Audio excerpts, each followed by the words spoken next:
For season 94-95, the Group 1 action began as usual at Mooney Valley on August the 13th, with the running of the Group 1 Manikato Stakes at Wait for Age.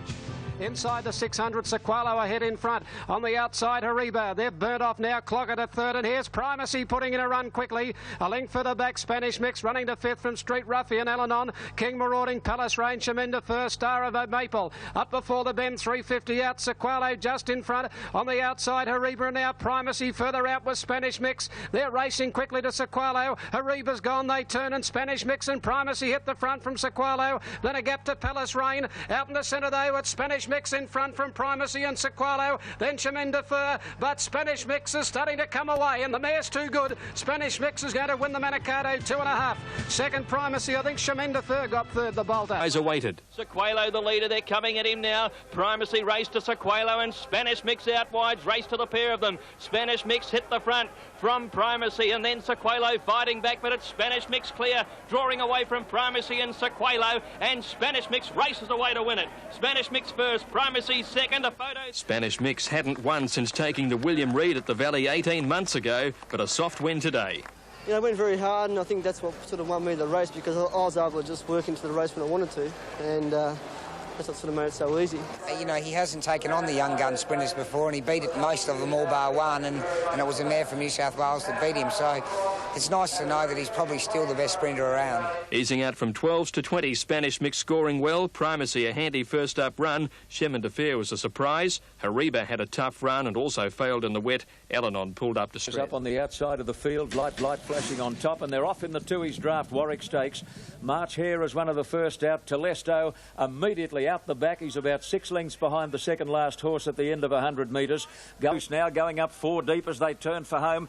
Burst is just behind those looking for a run, followed by Kingston Bay, and then Slight Chance, Navy Seal, and Dyer's looking for an inside run on Telesto as they turn for home. He's going for the cutaway rail. Straightening up, Gull Sovereign tackled by Durbridge, March Hare, and now Telesto starting to hit top gear on the inside rail, but it's March Hare. March Hare right out here on the extreme outside, and Telesto on the inside fence. March Hare going best, and March Hare wins the Warwick Stakes. A great win to March Hare. Slight Chance got up for second. Third, Kingston Bay or Burst, and Telesto died on his run, followed by Potential Star. Navy Seal close up with Air Seattle. Durbridge knocked up very quickly. Further back is Gull Sovereign, and Tiakau Nickers last in the Warwick Stakes. In Sydney, and the track will be good. We're going to see the best first-up horse in Australia, Mahogany. The best horse in Australia, to my mind, Mahogany, and he'll win the Liston Stakes today. I think he's a good thing. Well, we've all agreed here on the tips for the 2 big races. Mahogany, Mahogany, Mahogany, named after Max, and then Lord Jim, Lord Jim, Lord Jim. But what...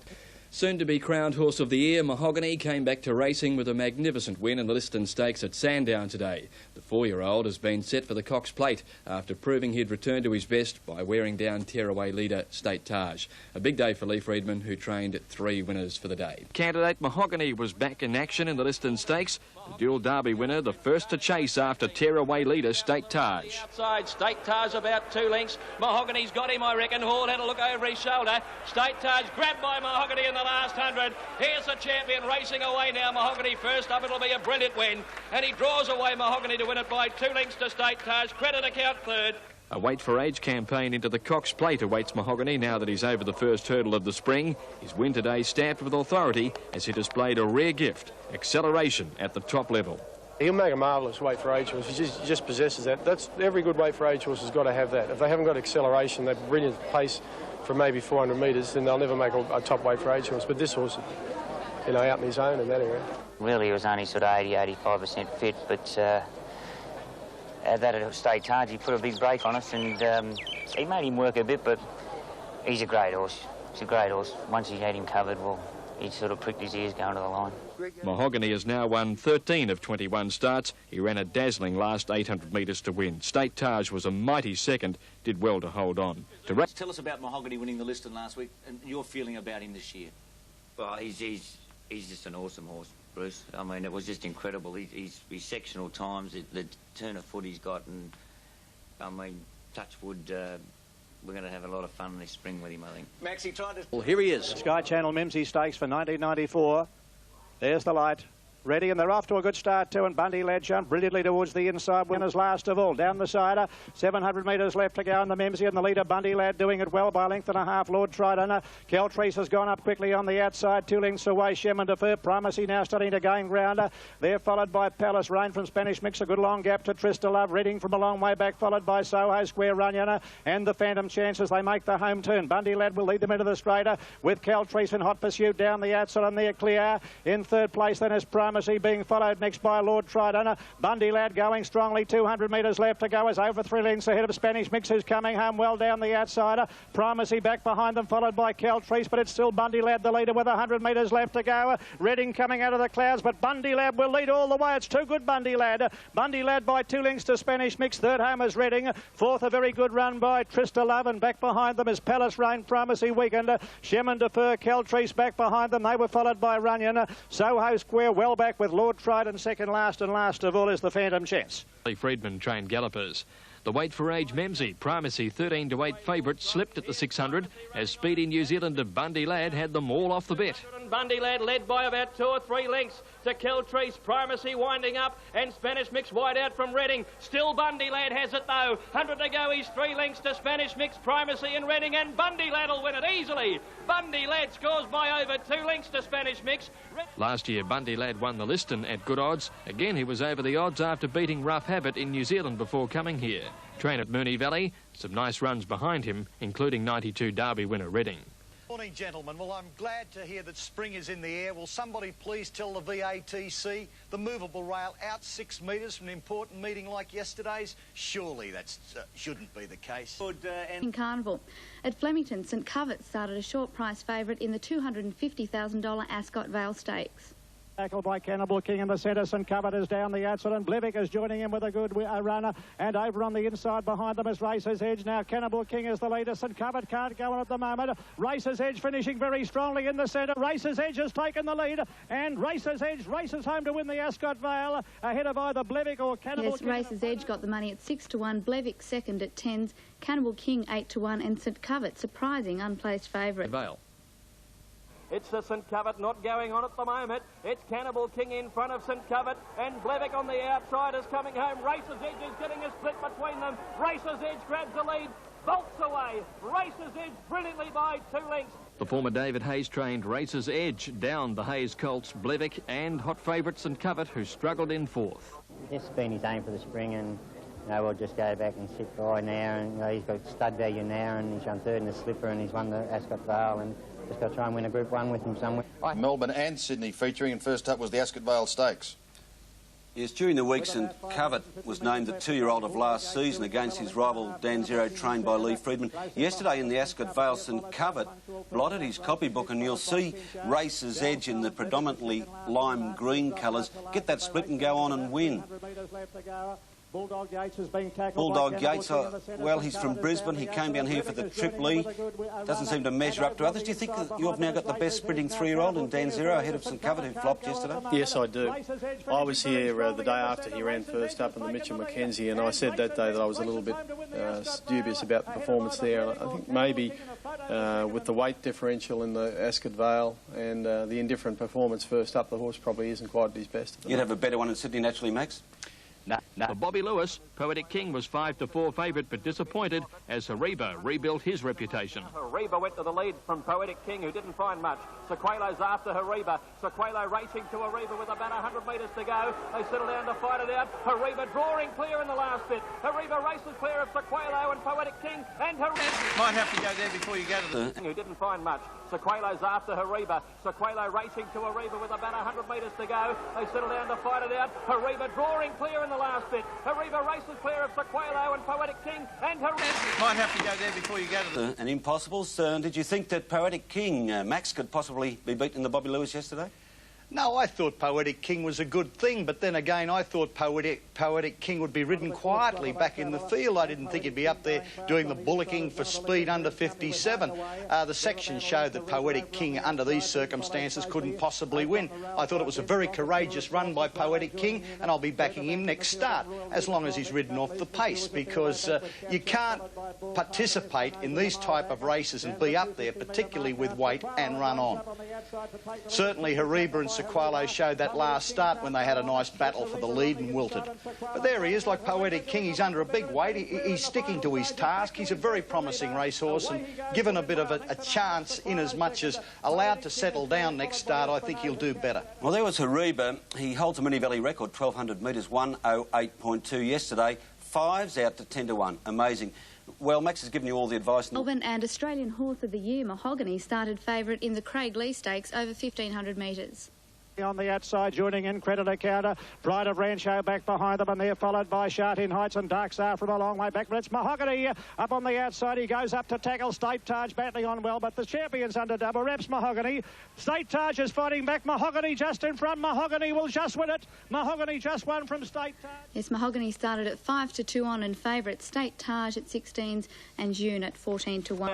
I was a little tense the last 100 when he had to really pull out to win, but he's got great will to win this horse, and as he showed last year in the Guineas and a few other races, when it has to be done, he does it.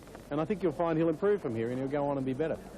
But second up, there's always been a doubt with him second up, but like I say, he's got a long way to go. He's got a couple more races before the Cox Plate, and he's got the Cox Plate and Melbourne Cup, and he's still... Mahogany 5 to 2 on. Next stop, the Underwood in a fortnight. State Taj again running a game race. Jeune, the eye-catcher. Look for those colours, the blue and white striped cap. Now, these are carried by an import called Juan. It's owned by Sheikh Hamdan Maktoum, who had place getters in this race at Craigley Stakes in past years, Atalac and Elmerad. Atalac went on to win the Melbourne Cup. Elmerad the Cox Plate. And I think this horse, Juan, who comes from 11th, should be the reigning Melbourne Cup favourite.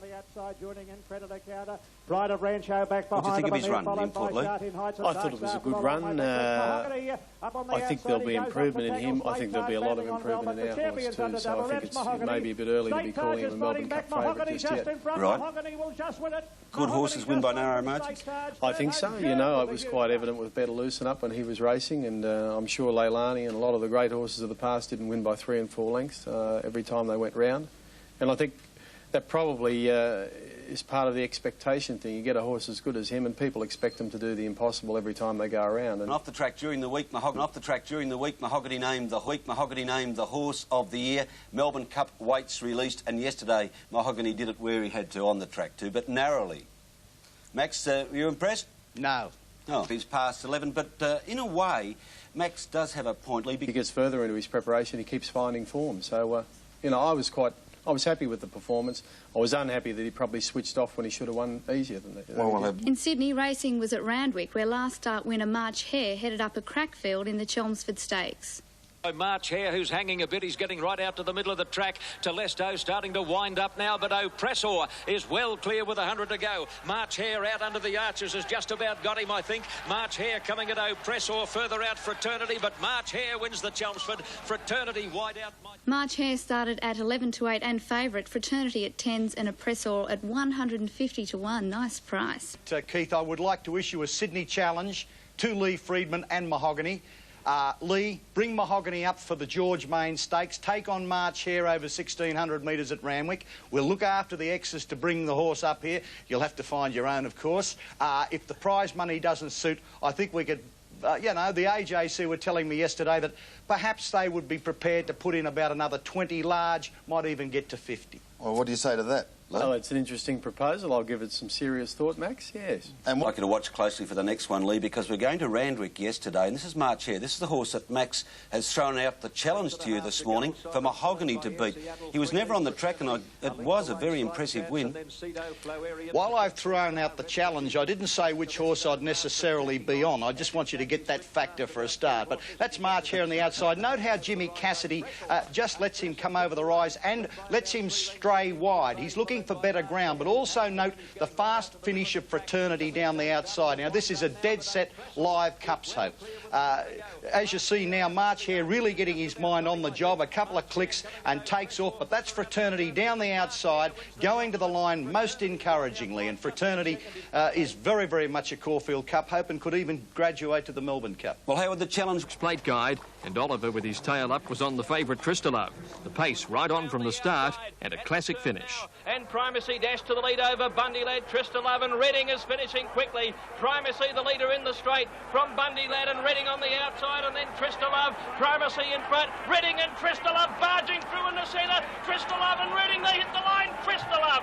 4 winners for the day for Oliver, who told trainer Bart Cummings he was impressed with this mare's courage. Yeah, it was a tough win by Tristalove. You know, she was probably beaten just before straightening, and you know, she just found that little bit extra like good horses do, and managed to put her head in front on the line. She handled the track pretty good, and the time was very, very fast today, and she can only get better. Tristalove back from 3s to 9 to 4 favourite. The 92 Derby winner Redding looks close to winning form. His last one, the Rosehill, was spoilt by the bloody bias. Now, but the whole racing yesterday at Rosehill was spoilt by the bloody bias. Now, you couldn't be on the fence at Rosehill yesterday. We've had a drought in New South Wales. We get a shower of rain at Rosehill and have a look where the horses have got to go. Now, that's Danewood in front, and he'll improve on yesterday's run. Down the outside, Brave Warrior, and this is a very courageous horse, a horse that gets to the line, which is a tremendous attribute. They settle down to fight it out. Danewood just had the more scope you would think for improvement, but by gee, Brave Warrior knows where that line is. Note where all the horses are, well away from the wretched fence. I'm tempted to ask you the reason for that, Max, at the risk of reminding your language again. The horse of the year, Mahogany. Mahogany Max would support that. Juan on the second, or Jean on the second line of betting with last year's winner, Vintage Crop. The white sleeves and the blue and red colours. Poetic King is in grey with the pink. Should be a ton of speed on. Let's Cut Loose standing, and well, there's the light. They're racing for Capchat is second last, and last of all, Draft Choice. Down the side, they race to the 800. Street Ruffian by a half length. Sebastral second. Up on the outside, Lovey. Just behind them, Lord Trident. Poetic King getting a beautiful run on the inside is fifth. Sixth, the outside, then is Haribo. Sequalo is in behind them, and they're followed by Let's Cut Loose and Making Ground. Spanish Mix around the outside. Ben's Rocket. Port Watch is a fair way back, followed by Balmoral Bow from Capchat. Back behind them over on the outside, then Draft Choice as they swing for home with about 450 left to go. Street Ruffian will lead them into the straight, about to be tackled very quickly by Sebastral. Ballpark over on the outside, pull to the extreme outside. Poetic King is coming home well. Haribo's a fair way back as they come to the 200. Sebastral is tackling Street Ruffian. Poetic King is joining in with a rattling run, and Spanish Mixes down the outside. And Let's Cut Loose from a long way back. Poetic King takes the lead with 100 metres left to go. And Poetic King is going to win the Vic Health Cup and win it well. Poetic King is first. Let's Cut Loose second. A photo for third. Might be Shemin Defer from Capchat, Sequalo, and over on the inside, Sebastral. Then Haribo, followed by Street Ruffian, Draft Choice behind them, followed by Lord Trident. Further back to Port Watch, a good... Rocket, Balmoral Bow and Port Watch making runs round the outside. Capchat very deep, followed by Lord Trident, Draft Choice, Shemin Defer and Monsieur out wide and last. Round the turn they come, and Street Ruffian the leader. Sebastral chasing him, Port Watch is in the clear. Spanish Mix out wide, and then came Let's Cut Loose. At the 200 now, Sebastral and Street Ruffian about to be grabbed by Poetic King now. Poetic King descended on the lead. Coming after it is Let's Cut Loose, but it's Poetic King breaking clear of the pack, and he's home. Poetic King scores well by a length and a half. Let's Cut Loose, photo third. Sebastral on the inside perhaps. A magnificent wins and 2 placings from 12 starts. And the 4-year-old is now likely to run in the Epsom Handicap at Randwick in a fortnight. Poetic King, here's the interference on the turn. Now he's parked on the fence in about 4th place. Oliver about to make his move. Haribo, the chief sufferer from this interference, Bruce. Poetic King, I think, yesterday... Look, we're seeing some class from yesterday, aren't we? I think this is the best horse in Australia. I know I'm making statements this morning, but I think this is the best horse in Australia up to 1,600 metres. Well, it's hard to argue. He's won 9 out of 12. He was beaten favourite as a 3-year-old in the Doncaster Handicap. He does put paid to some very good horses. He accelerates away from them, and, well, it'd be hard to find an argument with you, Keith. It was Damien Oliver's first Group 1 success, despite all the success he is having since winning on Naturalism in the Caulfield Stakes almost a year ago. Go on, Max, you're chafing at the bit. Is he the best up to 1,600? Yeah, I'd say so. I thought he was the best up to 1,600 before yesterday. It's interesting to see the improvement that was brought about when they dropped blinkers. Well, before the Underwood, Mahogany saddled with 2 lead bags instead of 1. Luckily, Greg Hall noticed the error and reweighed, but it didn't. This year, by way of experiment, the Victoria Amateur Turf Club reduced the race from 2,000 to 1,800 metres. Whatever the distance, the race was to prove a major guide for big races later in the season. They've gone past the 800-metre mark. Runyon about a half to three-quarters in front of State Tars second. Paris Lane 2 lengths back third on the inside of Mahogany. There's been little or no change in the order. Back behind those, Jeune starting his run at the 600-metre mark, coming into it 3 wide now. Then our Pompeii, Seattle 2 lengths to Darks are the Phantom Chance, Young Pirate. At the turn now, Runyon tackled by State Tars. Mahogany just behind them. So too Paris Lane coming into it, and then Jeune. State Tars turned in front of Runyon. Mahogany coming at them quickly. Paris Lane pocketed. Jeune on the outside at State Tars, grabbed by now Mahogany. Jeune in turn over the top, and then Paris Lane. Mahogany under the whip, tackled by Jeune in the last 100. Jeune and Mahogany fighting it out neck and neck from Paris Lane. Jeune grabbed the lead. Paris Lane after Jeune, but Jeune will win it. Jeune first, Paris Lane second, Mahogany a weakening third. Trainer Dave. Jeune's a neck behind Mahogany down at the 200-metre mark. Hall calls on Mahogany. He's just in front. Jeune has got him though. Jeune goes to him. Mahogany has to fight back. Jeune in front. Paris Lane getting out late. Jeune hit the front from Paris Lane. Jeune a half length Paris Lane. A great ride. Mahogany a weakening third. A Caulfield Cup start might now be cancelled. The Cox Plate, Melbourne Cup and Japan Cup, the aims for this impressive import. To be honest, I thought Mahogany had too many things in his favour today from the barrier, and I didn't think we could give him a start at weight for age and pick him up, but he keeps surprising me, this horse. I'm a little worried about Mahogany. I think there's probably something not quite right, but we'll get to the bottom of that. And I was thrilled with the other horse's run. I really believe after watching the replay he should have won the race, and it was a terrific trial for the Caulfield Cup. Jeune very exciting at 7 to 2. Paris Lane was certainly unlucky, and a cloud now hangs over Mahogany's immediate future. Stage of this next race, I loved the Underwood yesterday. Mahogany set to poise. Gee, this Jeune, I'm wrecked in him. Now, this is a horse we pointed out in your absence a couple of weeks ago when Jeune flashed home in the Craigley Stakes, and it's a race that served up some good winners too, including from this stable, Bruce Elmerad, who went on to win a Cox Plate, and Atalac, who went on to win a Melbourne Cup. Now, Mahogany got to the front. It looked as though Greg Hall was nursing him, but I think he was trying to protect him. Mahogany wasn't right on the day yesterday, taking nothing away from Jeune. Lee Friedman told me this morning that he's having Mahogany vet tested and chiropractic tested. But gee, that's a good horse. I think he'll miss the Caulfield Cup now and go into the Cox Plate, and so he should. Second horse was all right, wasn't he, Paris Lane? Yes, he's the reigning Caulfield Cup favourite. Max? But what about Mahogany now? Are we going to make excuses for him? Last start, it was a win, but certainly not an impressive one. Today, he's beaten on his merits. Is Mahogany overrated? I think that question should be asked. I was far more impressed with the performance of Jeune yesterday, and to Keith Hillier's credit, he said that Jeune should have been the Melbourne Cup favourite after his third to Mahogany last start, and Paris Lane, who definitely had more scope for improvement than Mahogany yesterday, was far more impressive. Maybe there's something wrong with Mahogany's back, but certainly I won't be charging into backing him at odds on again for quite a fair while. Favourite came third. In Sydney, racing at Rose Hill today for the running of the T-Rose Stakes for 3-year-old fillies. Danarani and Aragon are expected to fight out the finish. And then Street Theatre and Scenic Star. On the turn, past the 400 mark, Olympic Bid and Lament of the 2 leaders. Danarani's into the clear, taking a while to pick up. Here's Euphoria. Euphoria on the outside, making a very quick dash. She got past Danarani at the 200 mark, and Aragen on the extreme outside. Euphoria just the leader. Danarani coming again with Aragen on the outside. It's Aragen, Euphoria, Danarani. Danarani kicking. It's Danarani and Aragen. They hit the line, and Danarani... That win took Danarani to 3 wins from 4 starts. Aragon second at 7 to 4. We've got to go to Rose Hill. She's got a lot of heart, this filly, hasn't she? She's got a lot of heart and she's got a lot of quality, as she showed yesterday, but she's also got that ability of taking up a position. But she was coming out here now 3 wide, and it did appear that Euphoria was going to make a pest of herself, which she did. So, as you see, Moses has had to call on Danarani, and it looks like Euphoria's got... Now, down the outside comes Aragen, who is an outstanding filly in her own right.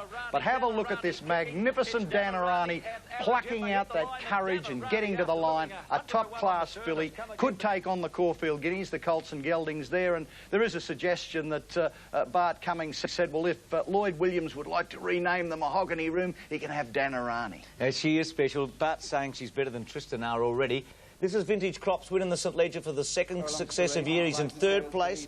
His stablemate is leading at the moment, and Bob's Return, the other crackerjack horses in second place.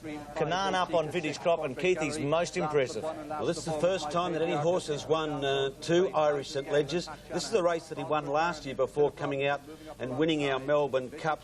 He will pounce on them about the 600 metres, go to the front at the 400 metres, and watch Michael Canaan ease down Vintage Crop to win by 3 lengths on the line. Is he now certain to come to the Melbourne Cup? Oh, yes. His owner, Michael Smurfett, said after the race, and incidentally the Smurfett family sponsor this classic, said after the race, we'll give them some run for it in Melbourne. Well, have a look at him. He's magnificent, Max. The commentator says it could be the start of another historic double for him. Just a point there, could Irish Crop, Vintage Crop have had a pacemaker, and also the quality of his rivals? How do they measure up? Well, Max, 3 of his rivals yesterday are Northern Hemisphere entrants, first acceptors for the Melbourne Cup. My Patriarch finished 7 lengths behind him. How would you regard that performance with the performance of Jeune? Well, I would say that if Vintage Crop is right on the day, then the Melbourne Cup again will head to Ireland, Max. Last year he was weighted at 55.5. Since then, he's won 2 Irish St Ledgers. The Melbourne Cup, he's been runner-up in the Ascot, in the Gold Cup. He won the Goodwood, the Goodwood Handicap or Cup. Yeah, he's a wonderful horse. Look, he can't win though, I don't think, Keith. They don't double up. How many horses have won in the history of the Melbourne Cup twice? 4. Yeah. How many years the Melbourne Cup's been going? 134. It'll happen again this year. If he's right on the day, he won't win. He's got too much certainty. weight. Can we go to Hong Kong? A Group 2 race over 1,600 metres. Blevick is on the inside, punctual next along the line. Outside of Brilliant Poet, down the Skill side, 700 metres outer. St Covered looks to be travelling well by a length in advance of Miss Vividly. Skipper Region on the outside of Blevick getting a nice run, followed by Northwood Plume, just behind them Punctual. And then further back in the field is Deja Slew Obsessed is being ridden along at that point, second last. And last of all, Brilliant Poet as they race up towards the home turn where St Covered had skipped away. St Covered about 2 lengths clear in second place. Blevick is starting to run on. Northwood Plume is making ground on the inside. Obsessed is a mile back as they round the home turn. St Covered the leader, about to be tackled by the filly Northwood Plume, who moved up on the inside to tackle St Covered, who's fighting on well, and down the outside Blevick is joining him with Punctual Obsessed, not in the race. Halfway down the straight now, Blevick is coming at St Covered. Blevick on the outside, St Covered fighting back gallantly on the inside. Blevick, St Covered, they hit the line. Blevick's just beaten St Covered. Third home is Punctual, followed by Northwood Plume. Skipper Region, followed by Deja Slew Obsessed a long way back, disappointing third last, followed by Brilliant. St Covered raced away at the 352 in front. Now the stablemate Blevick is out and out after this leader St Covered. Then Northwood Plume back to the fence from Punctual, and Obsessed a mile back, followed by Skipper Regent. Blevick races quickly now to St Covered, and Northwood Plume got the rails run. Northwood Plume going up on the inside after St Covered, further out Blevick. Blevick on the outside, races up now, gets his head in front from St Covered and then Punctual. Blevick just in front from St Covered, coming back, but Blevick a half head St Covered. The stable bride by Rod Griffiths for the Hayes stable, which quinelled the race. Hayes thrilled with Blevick's win. Yes, I think, you know, he's an outstanding horse and he's never been unplaced. And he's competed at the best level, so, you know, I think he's a worthy Guineas favourite or, you know... Blevick was backed into 3-1. St Covered a much better run. The pair is set to clash again in the Caulfield Guineas. Now go to the Bill Stud, used to be the Mooney Valley Stakes in the old days. Blevick had a beautiful run, didn't he? St Covered also had a nice run for him without too much pressure. That's Wayne Harris aboard St Covered leading and Blevick sitting right on his tail. The favourite was the Sydney youngster, Obsessed, backed into 7-4. He ran more like something that had slipped in from southern Queensland than Sydney. He was never a chance and ran well below his form. He's last in the Cerise at the moment. I'd like to bring Max in here, Keith, because you were most impressed with him at Newcastle, Max, Obsessed. Yes, that wasn't the real Obsessed. I hope they checked his brands before the race, because I can assure you Obsessed was a much better horse than that. It's nice to get Keith Hillier's view on these matters, because a week ago he was bagging St Covered, so he'll no doubt come over to Obsessed too. That was not the real Obsessed. He is a much better horse than that. It'll be interesting to see how... A moment, Racer's Edge, Blevick, who would be the favourite for the Caulfield Guineas at St Covered at this stage? Racer's Edge. Oh, fair enough. That's in a couple of... For the top two here, 11-1 now Durbridge, 9-1 Viander Cross. Gee, look well Viander Cross. 12-1 Soho Square, 5-1 Telesto, 20 Kingston Bay End Deposition, 50 Navy Seal, $2.70, almost 7-4 now. March Hare, good odds on the tote. 66-1 Mabasso, Noble Otto at 40-1. Brave Warrior is into 7-2, $4.60 on the tote. and Allura on tap. Good on you, Ken. Thank you. It is a class race, off and running in the George Main, and Telesto immediately out the back and bouncing out quickly as Wabasso. Soho Square began well, so did Durbridge. March heads on the fence and 3 lengths away. Last is Telesto. Past the 800 mark, Durbridge in his favourite role, led by a length to Soho Square and 3/4. Durbridge in his favourite role, led by a length to Soho Square and 3/4 away. March here near the fence, a length to Brave Warrior. He's being niggled a bit by Munce as they come to the turn, followed by Law of the Land. Then Kingston Bay in that bunch, No Bellotto, followed by Wabasso. Deposition. Viander Cross has pulled out wide, is starting to make up ground, and still Telesto is last and Navy Seal second last. Over the rise now, and Durbridge is Keary got away from them. Durbridge put about 2.5 lengths on Soho Square, followed by March Hare and then Brave Warrior, but Durbridge going strongly at the 200 mark. March Hare knuckling down to his work, and here comes the 3-year-old Brave Warrior. Brave Warrior's the one to go after Durbridge. Durbridge still in front. Brave Warrior inch by inch is getting to him with Viander Cross flying down the outside. Durbridge has lasted to win the George Main from Brave Warrior, and Vandy a huge run for third, wide out. I think he's third, just in front of March Hare. Then No Bellotto, Soho Square, Deposition, Navy Seal, followed by Kingston Bay, Law of the Land, and the last couple are Wabasso and Telesto in the George Main Stakes. You know, he's raced good today, so there's no reason why he couldn't. The 2000 certainly won't worry him. It's probably going to work in his favour. Favourite March Hare disappointing third. Yeah, below average. You've got to be pretty happy with Viander Cross's run today. It came from a long way back, rattled home. It was a huge run.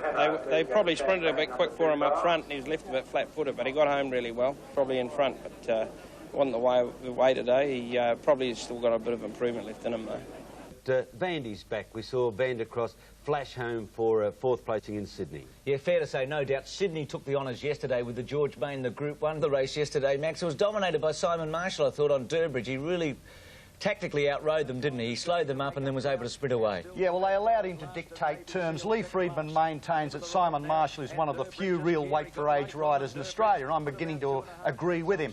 That's Durbridge in front, allowed to coast. Now, watch down the outside. You'll note Viander Cross. Now, this was a phenomenal run. Poking up on the inside is John's horse, March Hare, there with Cassidy pumping away. That's Brave Warrior down the outside. Look at the extreme outside, Viander Cross gobbling them up with every stride. That is the old Viander Cross. He's certainly back.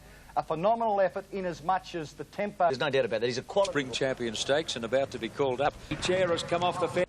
700 to go. Brave Warrior's been in front for most of the trip, led by a length to Shystad. Dane Winner's third on the fence, followed by Glide Away, and then Law of the Land and Breathtaker with Stay Tuned 3 deep as they near the turn, and the last couple are Simulcast and Celtic Explosion, with Simulcast under heavy pressure. Coming around the corner, Brave Warrior the leader. Jackie Chair has come off the fence on Dane Win, who's had a dream run, and Dane Win goes up to head Brave Warrior. Brave Warrior gave in pretty quickly. Stay Tuned down the outside is a big danger. Stay Tuned has raced up to Dane Win. They're clear of Brave Warrior and Glide Away. It's Dane Win clear with 100 to go. Brave Warrior coming again. Stay Tuned, can't go on. Dane Win just in front. Brave Warrior fighting back tenaciously, but Dane Win ridden an absolute treat by Jackie Chair, and Dane Win beat Brave Warrior. Stay Tuned has run third, followed by Breathtaker. A perfect ride there by Hong Kong jockey Jackie Che, but an inconclusive result given that Brave Warrior was forced to lead. The Champion Stakes is one of the highlights of the AJC Spring Meeting. Another is the Epsom Handicap, a race with a long and colourful history. Around the first turn, over the top, came right over from the outside barrier to go to the lead over Play or Pay. Bundy Lad third, a length away, Star Dancer. Slight chances, 3 deep on the outside of Wabasso. March Hare can't get on the track, he's 4 wide. Mr Mutual Respect between horses on the fence, Captingly. Further back, Unequalled, and then Cape Stad, Soho Square, followed by Navy Seal, My Diamond Ruse, Big Dreams, Tenor, Potential Star, and then Kingston Bay, Telesto and Cabora last as they come around the corner. Over the top is first into the straight in the Epsom. Play or Pay second, Bundy Lad third. Getting a rails run is Star Dancer as over the top starts to lug away from the rail. He hampered Play or Pay there. Further out is Wabasso running a bit of a race, and March Hare further out with Navy Seal past the 200 mark. Play or Pay fighting it out with Star Dancer, Bundy Lad, and look at the Pony Express. Navy Seal is charging down the outside with Beedman on board. Navy Seal, the first emergency, storms to the lead in the Epsom. Cabora jumping out of the ground. Navy Seal just in front and won. Navy Seal has lasted to win the Epsom of Breath to Cabora. The Epsom. Now it's very, very close for third. Right up there in a photo for third were Play or Pay, and March Hare is handy with Tenor. At the head of the others then came Over the Top, followed by Kingston Bay, Bundy Lad, Big Dreams, Captingly, then Telesto, Unequalled and Soho Square. At the head of the others came Mr Mutual Respect in the Epsom. Darren Beedman's third Epsom. Yes, John, and Luxa Fortune. Darren was supposed to ride Poetic King. He got a touch of colic during the week. He was scratched, and would you believe that's his stablemate Cabora, who charged at Navy SEAL and didn't quite grab him. They're official now, 21. But the jockey known for his Tom Cruise looks ended his... It is a bit of a fairy tale, I suppose. What a thrill. I just, it was meant to be. It's just what God's planned for me, you know. It's just, this is all just planned for me. It's just a dream come true. Praise for God's third Epsom, and he celebrated first with the old mate he won it with in '92, Superimpose. His first Group 1 win since returning from a 9-month suspension. The Epsom turned out to be a personal triumph for popular jockey Darren Beedman, who only returned to race riding 4 weeks earlier after a 9-month disqualification, courtesy of the stewards in Hong Kong. It was to represent the foundation of a marvellous year for Beedman, who ultimately won Sydney's Jockeys Premiership with more than a century of winners. Navy SEAL... $7. The favourite Denarani showing $2.70.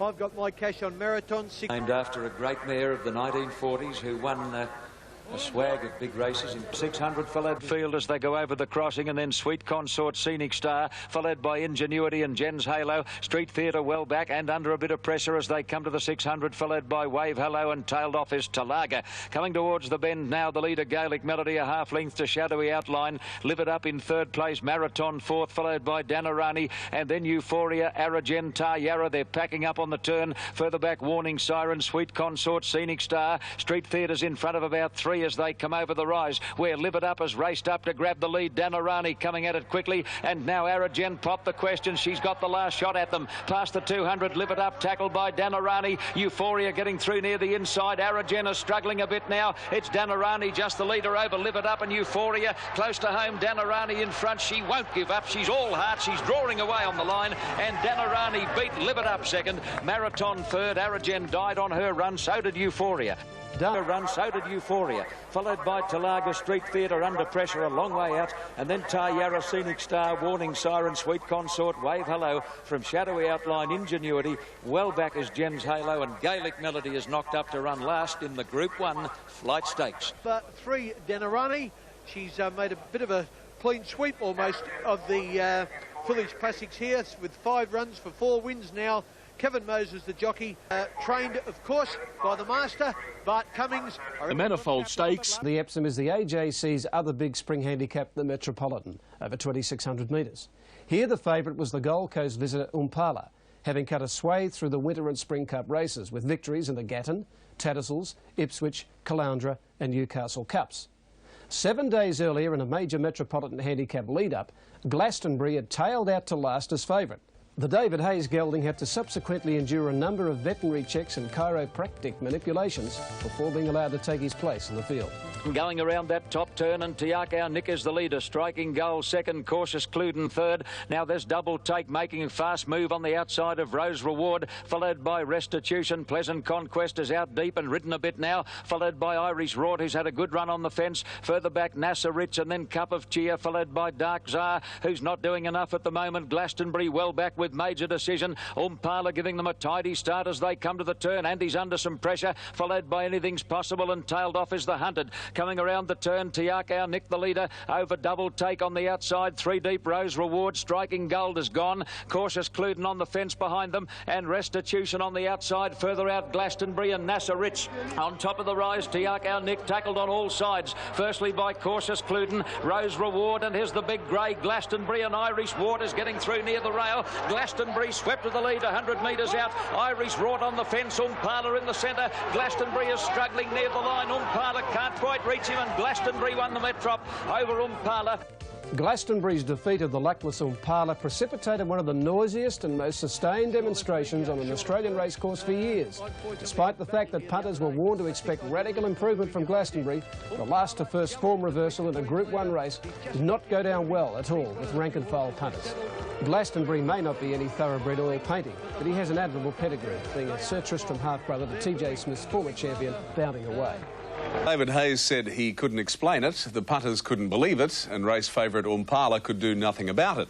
That summed up Metropolitan Day 1994, the day Glastonbury performed one of horse racing's great turnarounds. Last week, the gelding lost by 16.5 lengths. Today, he stormed home to the biggest barrage of boos heard at Randwick for decades. The punters calling for an inquiry.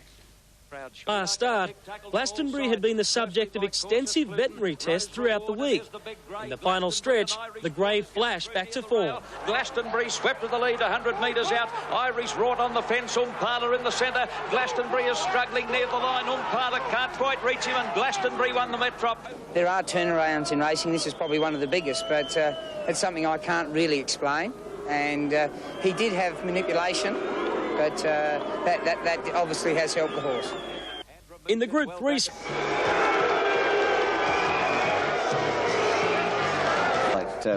but he might win the Mooney Valley Cup for the second. Max, you caused a stir. You have yours on it. Well, you caused a stir a couple of weeks ago when you said that he raced like a horse that might have been nobbled. It went on for a week and a week, but let's have a look how he won the Metropolitan. And I reckon this is the best quote of all time when David Hayes said after the race, "Gee, I've never been booed like that before. That was a Group 1 booing."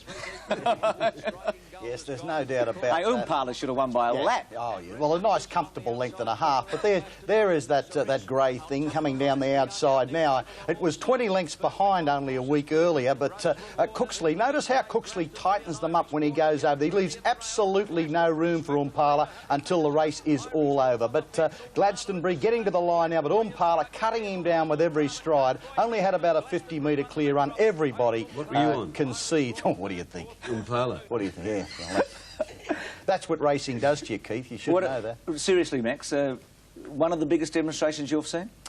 Yes, it was the best in about 20 years, but racegoers have forgotten how to demonstrate, and I'm not going to tell them because I'll be accused of starting or inciting a riot.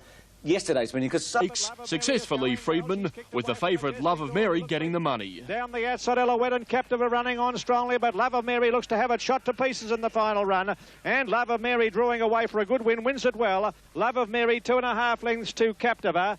Ridden by Jimmy Cassidy, Love of Mary started at 11-4. Second Captiva at 3s and third Wild Thunder at 12s. Very favourite. Love of Mary at the 200, led from Majestic Dawn, has a widening 2-length margin. Captiva's finishing well, but it's all Love of Mary. She's 3 or 4 now. Captiva, it'll be a Friedman Quinella. Love of Mary wins it by 2.5, Captiva. She come out of the marble, sat in the authority and plenty up her sleeve, so in that respect, you got a rider in the 1,000 guineas. And that's Love of Mary's next start. Still doubts, though, on her staying ability. Stablemate Captiva might be the better Oaks horse. In the Rupert Steele, Haribo was out to atone for a below-par effort in the Vic Health Cup, and the flying machine from Mornington did just that. Over on the flat side, Haribo's taken the lead and darted away now from You Remember. Oh, he gave him a kick and he exploded away, Haribo. And this brilliant sprinter comes away and wins the Rupert Steele. Haribo by 3 lengths on the line. Second placing went to You Remember, Simon Stad third. Trainer Ken Newman said he had no concerns that Haribo was unable to cross and lead. He just travels so kind. He's a lovely, kind horse. You know, you don't need to cross him. You'd just be better off just a fraction off the pace and just let him down because I know what he can run his last 400. You know. I'm in the Rupert Steele. But Haribo swept to the lead. Haribo in front of You Remember. He's racing away. Simon Stad down the outside. It's all Haribo. A dazzling speed performance by Haribo wins brilliantly by 3. You Remember second. Simon Stad third. And Haribo is unbeaten in 3 at Flemington. Connections are considering a $1 million sprint in Japan in December for the 4-year-old, and there he might clash with Poetic King. And the last, there were questions up a cog with the running of the Group 2 Turnbull Stakes at Flemington. Only questions to be answered in the Turnbull. Had Mahogany overcome a back problem? And was stablemate. Lengths first to last now, and Mahogany's had a cheap time in front. Comes to the turn, just a leader from Paris Lane, Numsing out wider. Behind them, Sugarstone and Tristalove waiting for the last pounce. Then Top Rating, Gossip's coming wide. Reading is next, and the Phantom Chance shuffled out to last. Paris Lane moved up now to Mahogany. They go together at the 400. Mahogany the inside and Paris Lane both haven't really gone for home yet. Leading 2 lengths to Tristalove and Reading sneaking through. He's coming home. Paris Lane went to the lead over Mahogany. Paris Lane at the 200, got a length in front. Redding's coming home well then. Trista Love. Paris Lane the leader. Redding after him, 100 to go. Paris Lane coming out off the track. He's a half in front of Redding. Paris Lane, Redding, here's the line. Paris Lane won it. Paris Lane a half a length to Redding. 3 lengths away. Although not It was far from over. Paris Lane had drifted out, clearly hampering Redding. It didn't take long for stewards to uphold the protest. A bittersweet win, though, as Redding had pulled up sore. He pulled up a fraction properly. I'm not over concerned just at the moment about him. He has done it in the past, and he does jar up on the tracks a little bit. Probably his immediate future in doubt. For a horse who started his campaign so well, it's very disappointing to see him running like this at the moment. So if we can't find something in the next couple of days, obviously we've got to give serious consideration to putting the horse out, giving him a spell. If Redding's OK, it's the Cox Plate and Melbourne Cup. Paris Lane still right on target for the Caulfield Cup, and Tristalove could be switched to that race from the Cox Plate. In racing. Last season's leading trainer Lee Friedman today decided to spell last season's Horse of the Year Mahogany. A poor performance in yesterday's Turnbull Stakes by the one-time Melbourne Cup favourite forced Friedman into the decision. It's confirmed the champion's spring campaign was over and he'll return in the autumn. We found a really deep-seated tear, a muscular tear in his hind end, and it's something that wasn't obvious before. It was creating secondary problems, and we fixed it. We've found it now anyway, and only a 6-week spell will fix that. Go back to Flemington last Sunday, and the repercussions from this win of Redding's, getting it on protest from Paris Lane in the Turnbull Stakes. We've seen the end of Mahogany for this spring, Keith. Yes, Mahogany's out, and this was the Turnbull won and lost by Paris Lane. He was first past the post. A protest lodged by the rider of Redding. Now, there's Redding in the red, and the red and white blinkers. You can see him behind Paris Lane. He gets out now to make his run. The side-on shot doesn't tell the true story. You'll see Paris Lane move out. Only the head-on would have shown us how far he does. He comes out 6, 7 horses. The protest had to be upheld. No argument whatsoever, and I was on Paris Lane. Well, we'll see here, Keith, with the head-on. Paris Lane running out very badly. What a good horse Redding is. I know he's only won 3 races, but if he'd had good legs, he could have been anything. Well, there's the evidence, isn't it? Uncontestable. Yes, he's not a sound horse, but he's a great horse. He's going into the Cox Plate now. Calendar has the latest market on race 4, Kenny. I sure have, Max, and the favourite is Racer's Edge. Let's look at the prices. St Covert is showing $3.60. Racer's Edge still showing $3.40 on the tote. St Covert might get out a little bit. Bookies are a little bit more generous with him. Blevick, TAB number 3 from the David Hay stable, is showing $5. Marwena down from Sydney, Jimmy Cassidy riding him, $9.50. Still there, the lights flashing. Here's John Russell for the call of the Caulfield Guineas. Off now, last of all, on the railway side, just over 800 to go. St Covert by a length to Marwena, half a length away is Blevick, 2.5 lengths away Racer's Edge.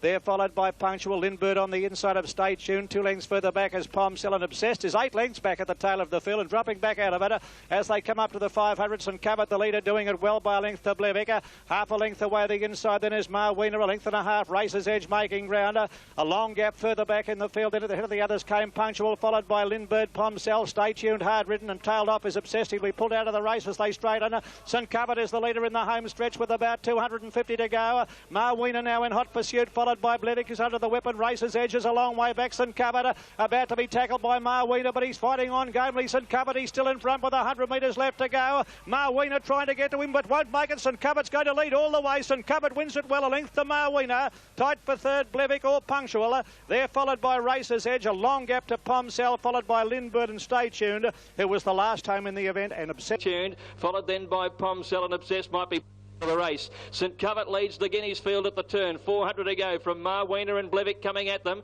Racer's Edge winding up on the outside into the straight. St Covert went for home for Harris, led a length and a half. Marwena sticking on gamely. Blevick the outside, and then Racer's Edge in 4th placing at the 200. St Covert in front, tackled by Marwena. It's St Covert by a length though. Marwena can't reach St Covert. It's St Covert going strongly for Wayne Harris, and St Covert will win the Guineas. St Covert a length to Marwena. 2.5 lengths, a photo third. Blevick just from Punctual. A fitting race record set by St Covert. Not that long back, he was about to be sent for a spell, but today he gave David Hayes his 2nd win in the Guineas in 3 years. I would love to run him in the Cox Plate. I'd like to see him in a 2,000 metre race with 48 kilos. I've just got to convince the owners in the next couple of weeks.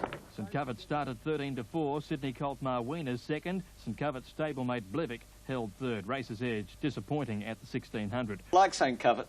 Gee, it was a good win. Dashed it away, led, ran the time. He could win the Cox Plate. What are they renting tow trucks at Mooney Valley? Well, he's a 3-year-old, of course, and the 3-year-olds have had a fair record in the Cox Plate. There've been 15 or 16 winners, but none since... Red Anchor, kid. Red Anchor. 84. 84. Beat another 3-year-old, Street Cafe. Wayne Harris rating this horse St Covered beautifully, but he won't ride him in the Cox Plate because weight for age for 3-year-olds in the Cox Plate is 48.5. Maybe Shane Dye will get back in the saddle, Max? Well, I don't know. I don't think it's immaterial of who gets back in the saddle. I think the Cox Plate is won by the best stayer. I don't think St Covert will be the best stayer in the Cox Plate this year. Out the back is one of your visitors, Obsessed. They didn't get Obsessed and Obsessor confused yesterday, did they? Well, the fact is, with Obsessed, he just doesn't like Melbourne, Keith. He just will not go a yard around Melbourne, and unfortunate as it is, that is the... Do we look there, or do we look from your Spring Champion Stakes with Dane Wynn and Brave Warrior? I do think, well, you won't see Brave Warrior. I do think Dane Wynn has the staying power to win the Victoria Derby, more staying power than we saw yesterday. A little bit of doubt about the quality, but when it gets closer, I think we can assess that too. Don't give Blevik away. I didn't think he had a lot of luck yesterday, and he did tire in the straight. He may come through in the Derby. King has... Blevik away. I didn't think he had a lot of luck yesterday, and he did tire in the straight. He may come through in the Derby. King has firmed a little, but I've still backed him. Number 1 primacy from the David Hayes stable is showing $8.50. Poetic King, a clear-cut favourite at the moment, $2.80 on the Victorian TAB. Kingston... So he's moved in, they're set to go. Poetic King, the inside runner. And Spring Theme is last of all as they come down past the 800-metre mark. The leader, Port Watch, about a half length to State Taj. A length and a half further back in the box seat there is Poetic King. Half a length the Ballpark, followed by Primacy making his run on the outside. Spanish Mix behind them. Our Illustrious, Let's Cut Loose further back in the field, followed by Starstruck. Over on the rails, Oppressor, followed by Upwards Kingston Bay, making a run from a long way back, followed by Campaign Warrior. And last of all, Spring Theme, rounding the home turn. Port Watch is the leader. On the outside, State Charge, and pull to the extreme outside. Joining them now is Poetic King as they straighten up. Port Watch, the leader, coming to the 250 from State Taj, and Poetic King down the outside with a good runner. And Oppressor getting up along the insiders, finishing on very well. Poetic King is the leader. Oppressor along the insiders, finishing very fast, and Spring Theme coming from the rear. Poetic King being tackled by Oppressor in the final stages. Oppressor takes the lead. Oppressor won the Toorak. Half a length to Poetic King, third Spring Theme, who came from last. Right on their heels is Starstruck, followed by State Taj.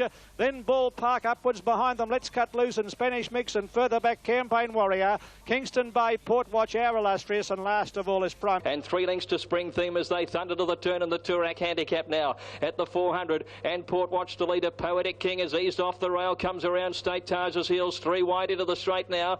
Then Primacy feeling the pinch, and next is Ballpark. Port Watch, State Taj turn in front. Oh, but Cassidy had a look across his shoulder on Poetic King as he sends the favourite to the lead. Oppressor's getting up on the inside. It's Poetic King in front. Oppressor at big odds is running a bold race on the inside. Poetic King and Oppressor. Poetic King, Oppressor. He tried to jump Oppressor, but he'll win it. Oppressor has won it a half a length. Poetic King, Spring Theme has got up for third. 5 years ago, Greg Mance won the Toorak Caulfield Cup double with Coal Diesel.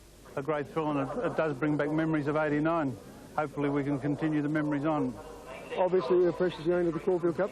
Yeah, he'll run in the Caulfield Cup. If he's all right and everything works out okay.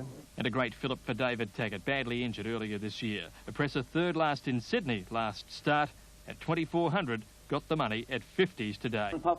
How about Poetic King on the turn? Wouldn't you like to have been on at 2-1? Wasn't he just smoking a pipe? There's something that favoured the horse hard up against the rail here yesterday. Jimmy Cassidy did do, as you said, smoke the Have a look here, Keith. He just, with the cap, turns around and has a good long look, but he didn't look the other way. He left the rails, which you wouldn't blame him for, because 9 out of 10 races are won in the way he rode it. But there's the winner now, Obsessed, in the colours that Coal Diesel carried. Oppressor, Keith.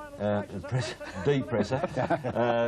Scooting along there and giving Greg Mance the first leg of a double that he brought off those years ago with Coal Diesel, the Toorak and the Caulfield Cup. Poetic King was beaten because of the fast early pace. They ran their first 800 metres in 46. He had a big weight. He was up there soldiering on while the other horse was having a quiet time on the fence. The brakes went against Poetic King, but I think that was one of his finest performances. Yeah, he's a terrific horse, no question about that. It looks the winner here. However, the track seems to be favouring horses near the lead on the inside, and that could be a little bit of a hurdle for him. Number 1, Rough Habit, the Kiwi, is $6.50. Durbridge is out. The Phantom Chance, another Kiwi, now with Lee Friedman, $6.50. Air Seattle, $17. Our Pompey, $26. Schwan, a hot favourite, $2.50. Saracen, $34. Tenor from Sydney, races in the All Cerise of the Ingham Brothers Woodland Stud Syndicate. He's at $8 on the TAB in Victoria. And Paris Lane, the best back to beat the favourite, is showing $4.30. John Russell. 2,000 metres. Lights on, off to a good start. Rough Habit at the 900 metre mark, and Sarah Sun showing plenty of dash still by 4 lengths to Paris Lane, half a length to June on the outside, getting a bit closer. And the Phantom Chance is starting to gain ground around the outside of Air Seattle, being followed by Tenor and Our Pompey, and a length and a half to Rough Habit, coming up in the direction of the 700 metre mark, and Sarah Sun coming back to the field, only a length to Paris Lane. A half length further back then is June, and they're followed closely by the Phantom Chance. Just in behind them, Air Seattle, Rough Habit, and further back in the field then is Tenor, followed by Our Pompey as they neared the home turn. Paris Lane has taken the leader, rounding the turn at the 400 metre mark by a half length to June, coming at him as they straighten up. Sarah Sun has beaten down the outside, the Phantom Chance, followed by Air Seattle in the straight, and June raced up quickly on the outside to take the lead from Paris Lane, battling on well past the 200 metre mark, and June just in advance of Paris Lane, who's fighting on gallantly on the inside. Paris Lane on the inside, and June, and Rough Habit. Look at old Rough Habit flying home. June the leader. Rough Habit's going to beat them both. Rough Habit, a huge run. Rough Habit by a neck to June, ahead away third, Paris Lane. Then the Phantom Chance, Air Seattle, followed by Our Pompey, Sarah Sun, and last home is Tenor.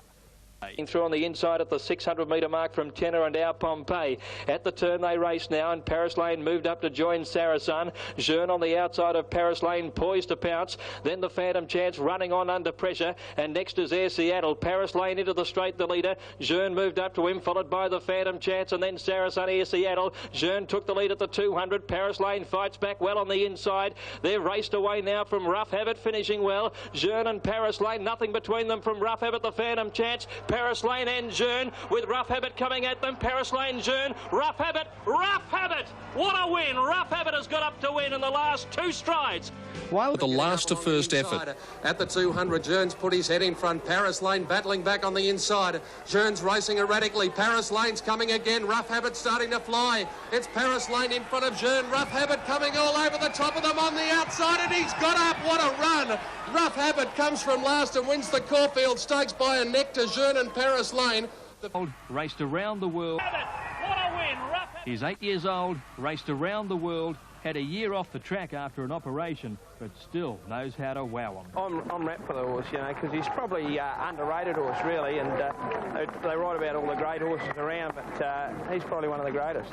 He's a genuine chance, you know. I needed to see that today, because I always consider this it's the best weight for age race of the year outside of the Cox Plate, you know, in the spring, and he's run a super race and he drops the weight, so he's obviously going to be hard to beat, I think.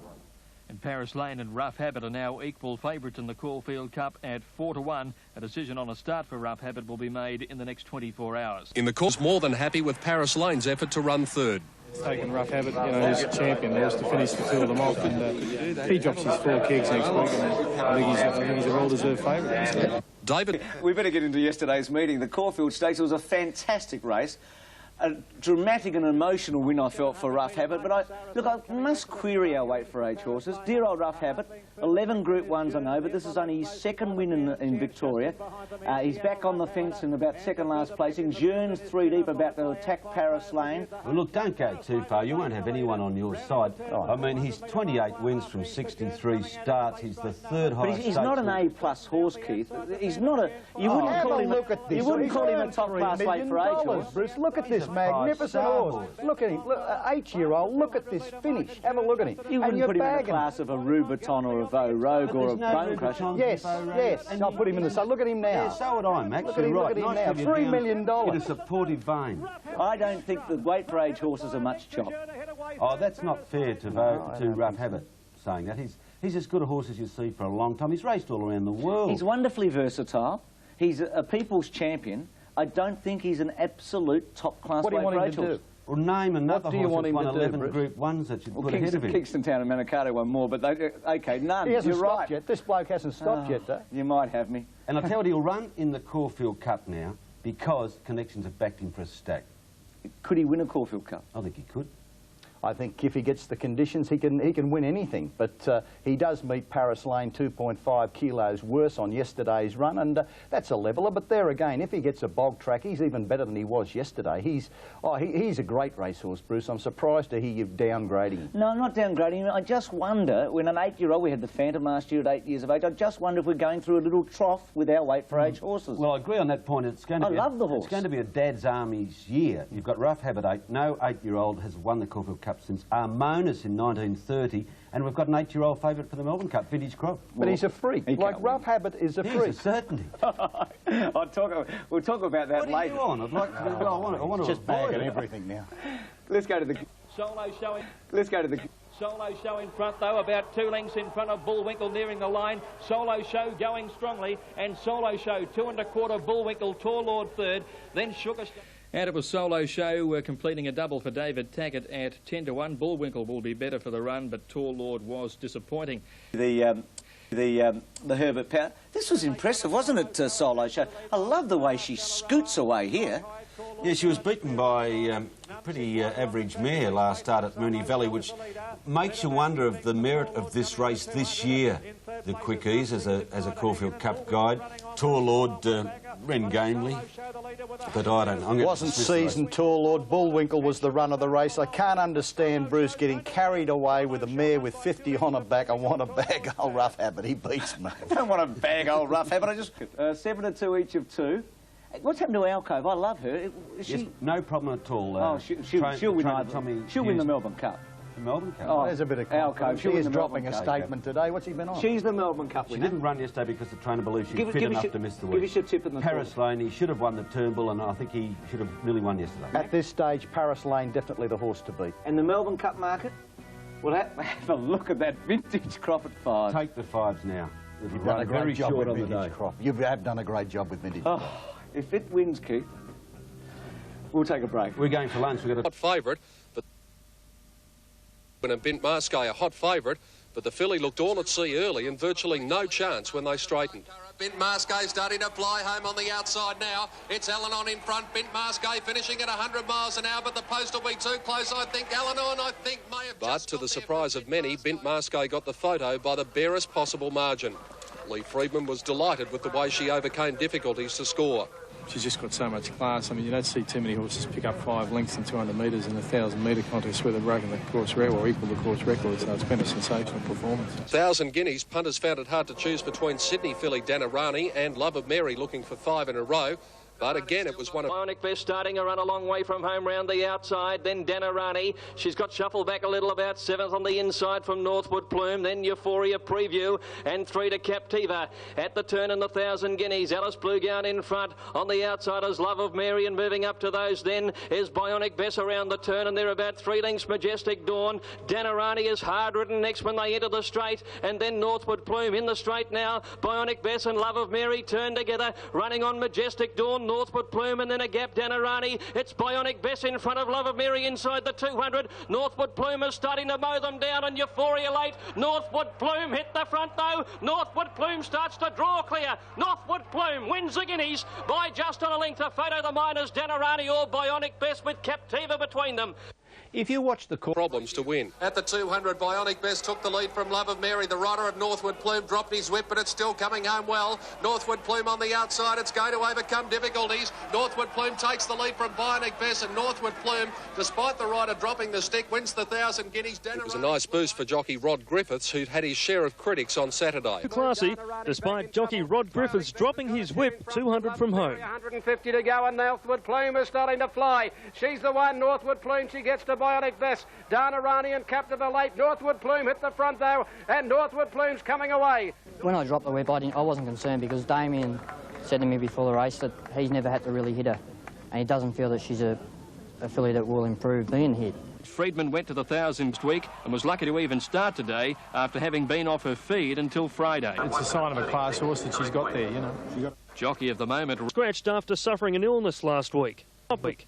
Next on the card was the Congee Handicap. Over the top was sent out favourite, but at the 200 there was a wall of horses and it was anybody's race. To the front, Ballpark 150 out over the top's gone. Here's Excited Angel. Excited Angel getting a split through in the centre, burst to the lead, and Excited Angel gets home by a half-length. Ballpark.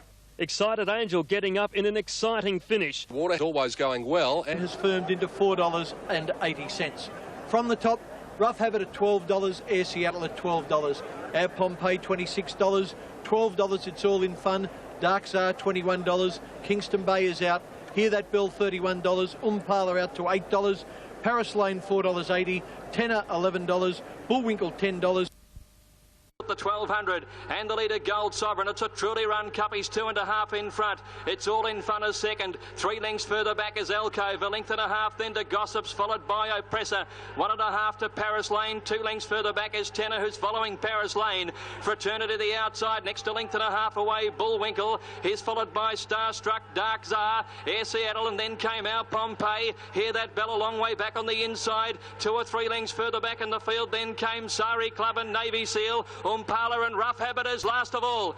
At the 600, Gold Sovereign by 2 lengths. It's All in Fun. 2.5 to Alcove. Oppressor the inside, hard ridden. Here's Paris Lane. Paris Lane starting his run around the home turn. Tenor gets off the fence coming home. Fraternity out wide staking a claim, and Bullwinkle with a run. Out wide then came our Pompeii. It's All in Fun led the field into the straight. Paris Lane after him from Alcove. Then came Tenor. It's All in Fun grabbed by Paris Lane and Alcove. Paris Lane at the 200 took the lead from Alcove. Tenor down the outside, but Paris Lane broke away. He's home. Paris Lane's cup. 2 lengths Alcove and Tenor, and Paris Lane wins it. 1.5 lengths to Alcove. Third is Tenor.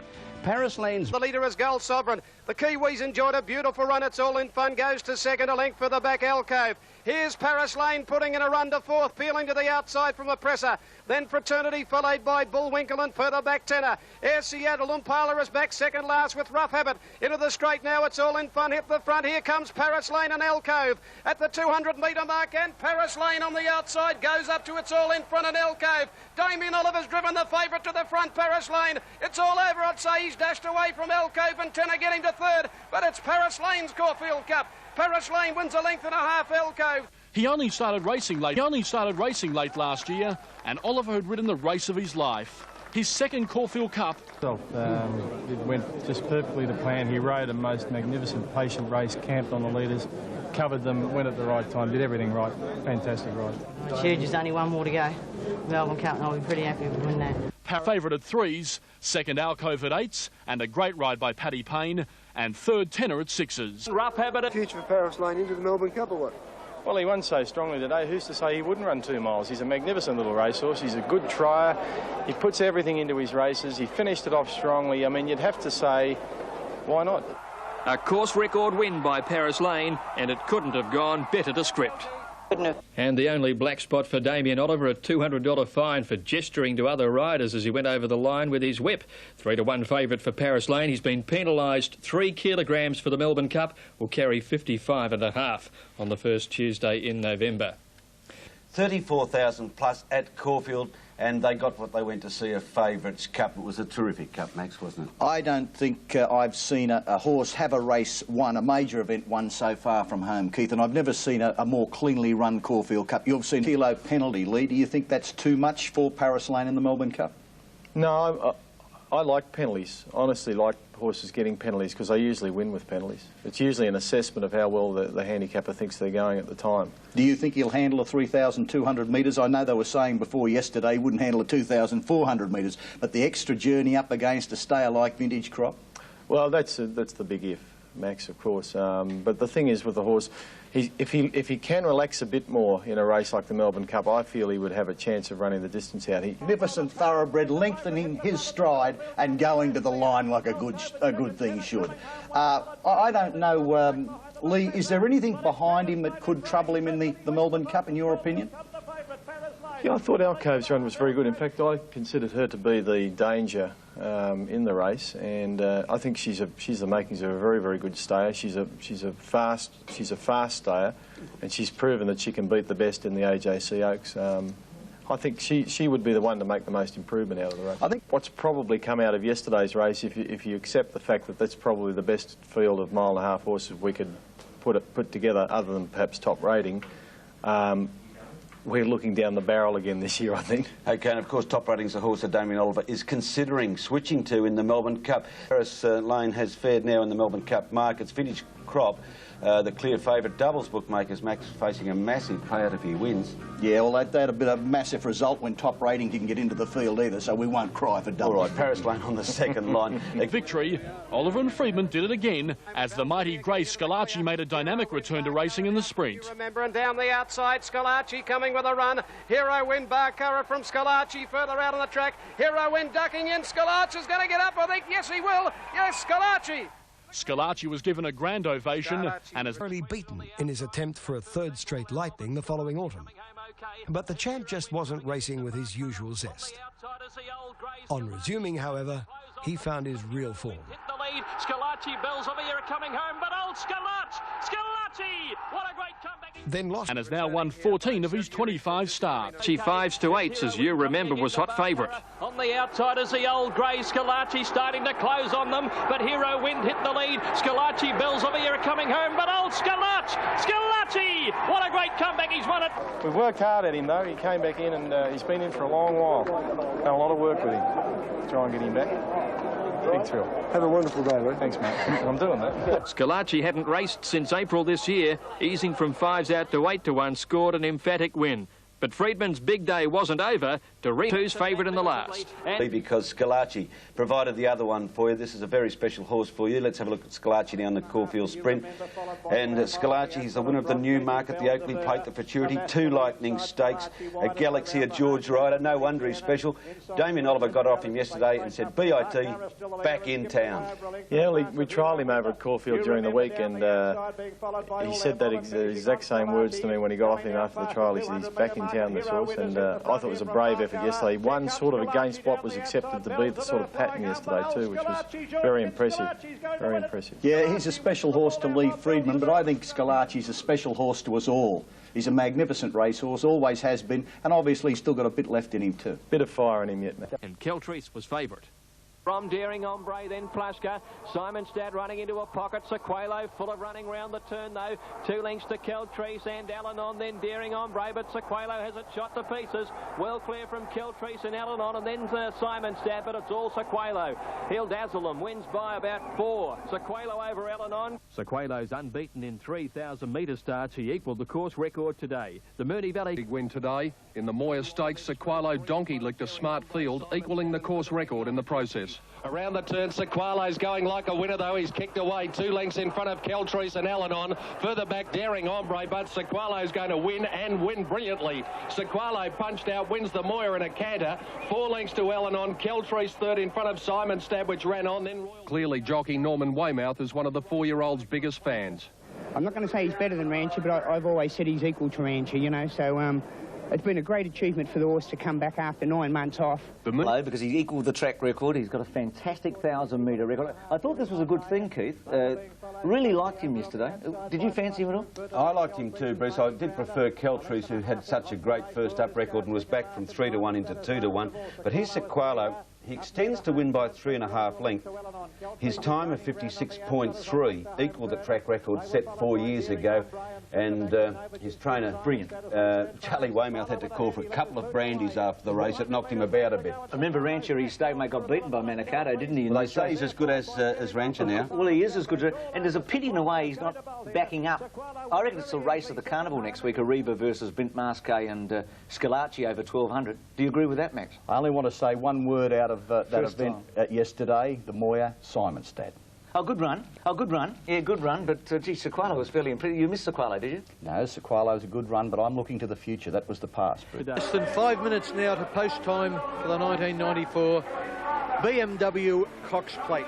One Rough Habit is still showing around $40. Number 2, Durbridge, is into $8. Number 3, Solve It, into $15.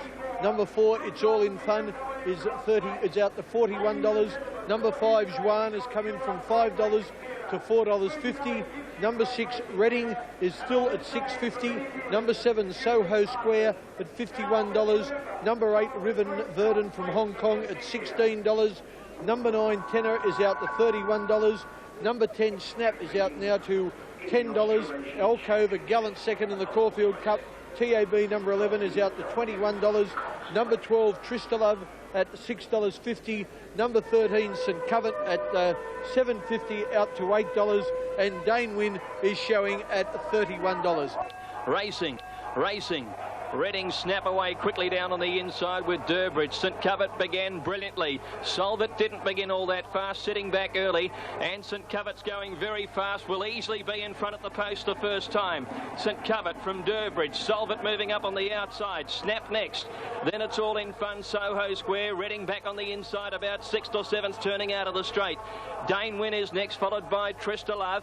Further back in the field, then River Verdon outside El Cove, and then Tenor, Jeune, and last 2 lengths away, Rough Habit. Now Solvit goes to the front, out to the 1400, and the New Zealander Solvit in front, a length and a half to St Covent. Matthews just let him go. St Covent sits second, right on the hammer of the leader. 3 lengths back, then Durbridge well placed. It's all in fun as next, and Snap over on the rail. Then Dane Wynn going around the outside, but 3 wide at the 1200 turn around Soho Square, and Reading, who follows Snap. Then a length and a half to Jeune over on the outside of Tristalove from El Cove. River Verdon back second last or third last. Behind him is Tenor and Rough Habit on the rails. Going past the 1000, and Solvit the leader. 2.5 St Covent, a length and a half to Durbridge. Snap having a lovely run fourth the inside. Dane Wynn trapped out, and then it's all in fun. 1 further back is Reading over on the inside of Soho Square. Then Tristalove, Jeune, El Cove. River Verdon well back from Tenor, and last on the inside, Rough Habit. Solvit the leader down the side. 2 lengths to St Covent. Durbridge striding into it. Snap over on the inside, and then Dane Wynn under pressure. They're followed by Reading, hard ridden, making ground, and then Soho Square. It's all in fun, drops out. Jeune to the outside. Well back is Tristalove. River Verdon coming up towards the turn, and Solvit is the leader by a length and a half. Durbridge rushes up into second placing, followed then by St Covent. Here's Reading starting his run on the outside. Solvit leads into the straight from Durbridge, and Reading coming on strongly, and then St Covent. Solvit the leader now from Durbridge, and Reading on the outside. Still Solvit has it. 100 metres to go. Reading, and here is El Cove now, and Rough Habit is diving through. Solvit still in front. Rough Habit, no. Solvit a nose to Rough Habit, a mighty run second. Reading is close up third, I think, just in front of El Cove. Then Dane Wynn. A try. Gone past. They've gone to the 750, and it's the Kiwi Solvit. Solvit carving out a good speed by 2.5. The 3-year-old second for Matthews at the moment, St Covent. A length for the back, Durbridge. They're followed getting up on the inside by Snap. 1.5 then to Reading going up to 5th. Then Dane Wynn, Soho Square, it's all in fun. Jeune, hard ridden, River Verdon's gone past him. Then Tristalove, and further back in the race, Rough Habit and Tenor. And well back is El Cove. Solvit the leader up to the bend. Durbridge after him on the outside. They're followed by Reading into the clear now, coming with a run. At the 200, Solvit 2 in front. Reading and Durbridge after him now, followed by El Cove. Solvit the leader. Reading wearing him down, getting a run through Rough Habit. The mighty Rough Habit after Solvit. Solvit in front. Solvit wins a nose. Rough Habit. Reading is third, I'd say, from El Cove. They're followed. Habit getting the rails run. 250 to go. Solvit's going to be the first into the straight. Durbridge the challenger. St Covet's run his race. Reading pulled to the outside, starting to accelerate. It's Solvit in front from Durbridge. Reading on the outside, and old Rough Habit getting through in the middle. Solvit in front. Rough Habit coming through. Solvit the leader. Rough Habit grabbing him on the line. Solvit's one and a head to Rough Habit. Reading close up third. El Cove made up a lot of ground. Yeah, absolutely cruising down at the 1000, and I rolled from the half. I got him under pressure. I'd say his half-mile sectional time would be pretty good, and you know, they couldn't get him. A year stronger, more mature, and he's settling better now. And they left him alone long enough, and it worked out. It was a miracle. When he got the gaps, and then he just kept going. It's just, we'll have a beer tonight. Stride too late. Yeah, one stride. Would have done me fine just to win it. The horse's courage and everything, you got to admire, and he ran an enormous race. Danny rode him an absolute treat, you know, we're not offering any excuses or anything like that. The other two were a bit too good for us on the day. And Moira Murdoch, only the second lady ever to train a Cox Plate winner. Solvit easing from 6s out to 10 to 1. Return home next Thursday. The second fastest ever, very competitive, which I think this Cox Plate was always going to be, don't you? Because we didn't have a standout horse. No, it was always looked a very even lineup and bruised. And Ronnie, do you think you're going to get it so early? It's so easy so early? Like, you know, the first 2 furlongs probably won you the race. I was quite surprised when we went down the hill past the mile, and he was leading and he had his ears forward and he was just cruising, and the longer they left him alone, the harder he was going to beat a beat. Funny thing, isn't it? I think if Shane Dye had ridden St Covert, he might have, and there hadn't been all the publicity about St Covert not wanting to lead, then you might have got it a lot harder. But it was, you could see Matthews wanted to give up the front. He got to the front and then wanted to give it up on St Covert because all the publicity during the week had been surrounding Dye with a fixation of leading on the horse. Do you agree? That's true. And your trainer, margin of just that much made the difference between you being able to even come into Channel 7 this morning. With Rough Habit, look, I could talk about Rough Habit for ages. I'll say one thing, I love the horse. Had he won yesterday, I would have been cheering as loudly as anyone else, but I'll stick with what I said earlier on. Yeah, we could go on. He's not a champion. Not by any stretch, in my opinion, certainly not a weight for age champion. By the way, he was 50 to 1 yesterday in the Cox Plate. If he's the best horse since Kingston Town, that Jim Cassidy said, he wouldn't have been 50 to 1 in the Cox Plate. That was the most...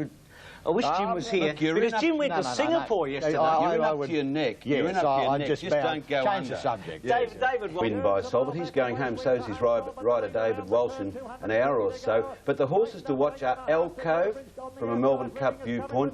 She gets home hard to finish 4th. And Danewin, he'll win the Derby on that run. Yeah, great run. Don't you miss Rough Habit there? Just look. Oh, no, he was terrific, wasn't he? Surging through here.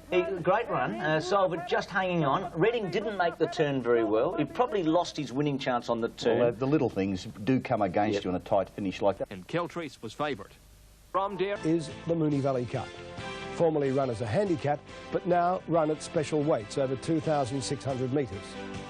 In 1990, the race provided the Melbourne Cup winner, Kingston Rule. And this year's victor was also destined to be among the popular elects at Flemington on the first Tuesday in November. Goal Sovereign 500 out, under enormous pressure, 3 to Top Rating. The Phantom Chance a length away to 3rd, then Pindy out, Pompey strike high. Glastonbury's starting to drop out. Top Rating's got to Goal Sovereign on the turn. 2 further back out, Pompey with a run now. The Phantom Chance struggling and further back in the race, strike high. Top Rating went for home, 200 to go, shot 3 in front now. From our Pompey, looks home, Top Rating. He's 4 in front now from our Pompey. Starstruck with a late run, very, very late, but he's well clear, Top Rating. He's down by the rider. Top Rating wins at a length and 3/4. Might be Starstruck and nose to our Pompey for the minors. Winning position early. Here's our Pompey, the dual Adelaide Cup winner out of the pack chasing. Into the straight, Top Rating the leader from our Pompey. Then the Phantom Chance, but it's Top Rating well clear of our Pompey. Then the Phantom Chance and Starstruck, but Top Rating. This is a brilliant performance. Oliver sits quiet as a church mouse. Top Rating by 2 lengths. That could be the best Melbourne Cup trial of the spring. Top Rating drops 3.5 kilos to 52.5 in the Cup. And what a birthday present for David Hayes. He says this win might have been even too easy. Probably a bit easy, to be honest. You know, he had it was just a canter round for him. I'll have to seriously look on how he pulls up, whether I give him one more race, because he's in awesome form. Well, I've got to honour the owners, of course, of Paris Lane. They've been very good to me, so won't make any decisions just yet, but I'll discuss it with Lee Freeman and the owners, and also the connection to Top Rating, and they'll be the first to know. And bookmakers reacted to Top Rating's outstanding win. He firmed to 4 to 1, second favourite for the Melbourne Cup. Vintage Crop is still the outright pick at 7 to 2, and at 10 to 1, Jeune, Quick Ransom, Reading, and Starstruck. It was Valley Cup was run at a snail's run. And a great ride by Oliver. This horse had to do the chasing, as it turned out, from Gold Sovereign. They walked early, walked up to second.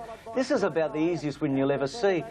Geez, exciting. Now, a word of warning, don't get too carried away. Why? This cup was won in 8 seconds outside the race record held by Donegal Mist, who went on to the Melbourne Cup and finished 14th. Now, 8 seconds, Bruce, is about 55 lengths. You know as well as I. How many years have you been going to the races?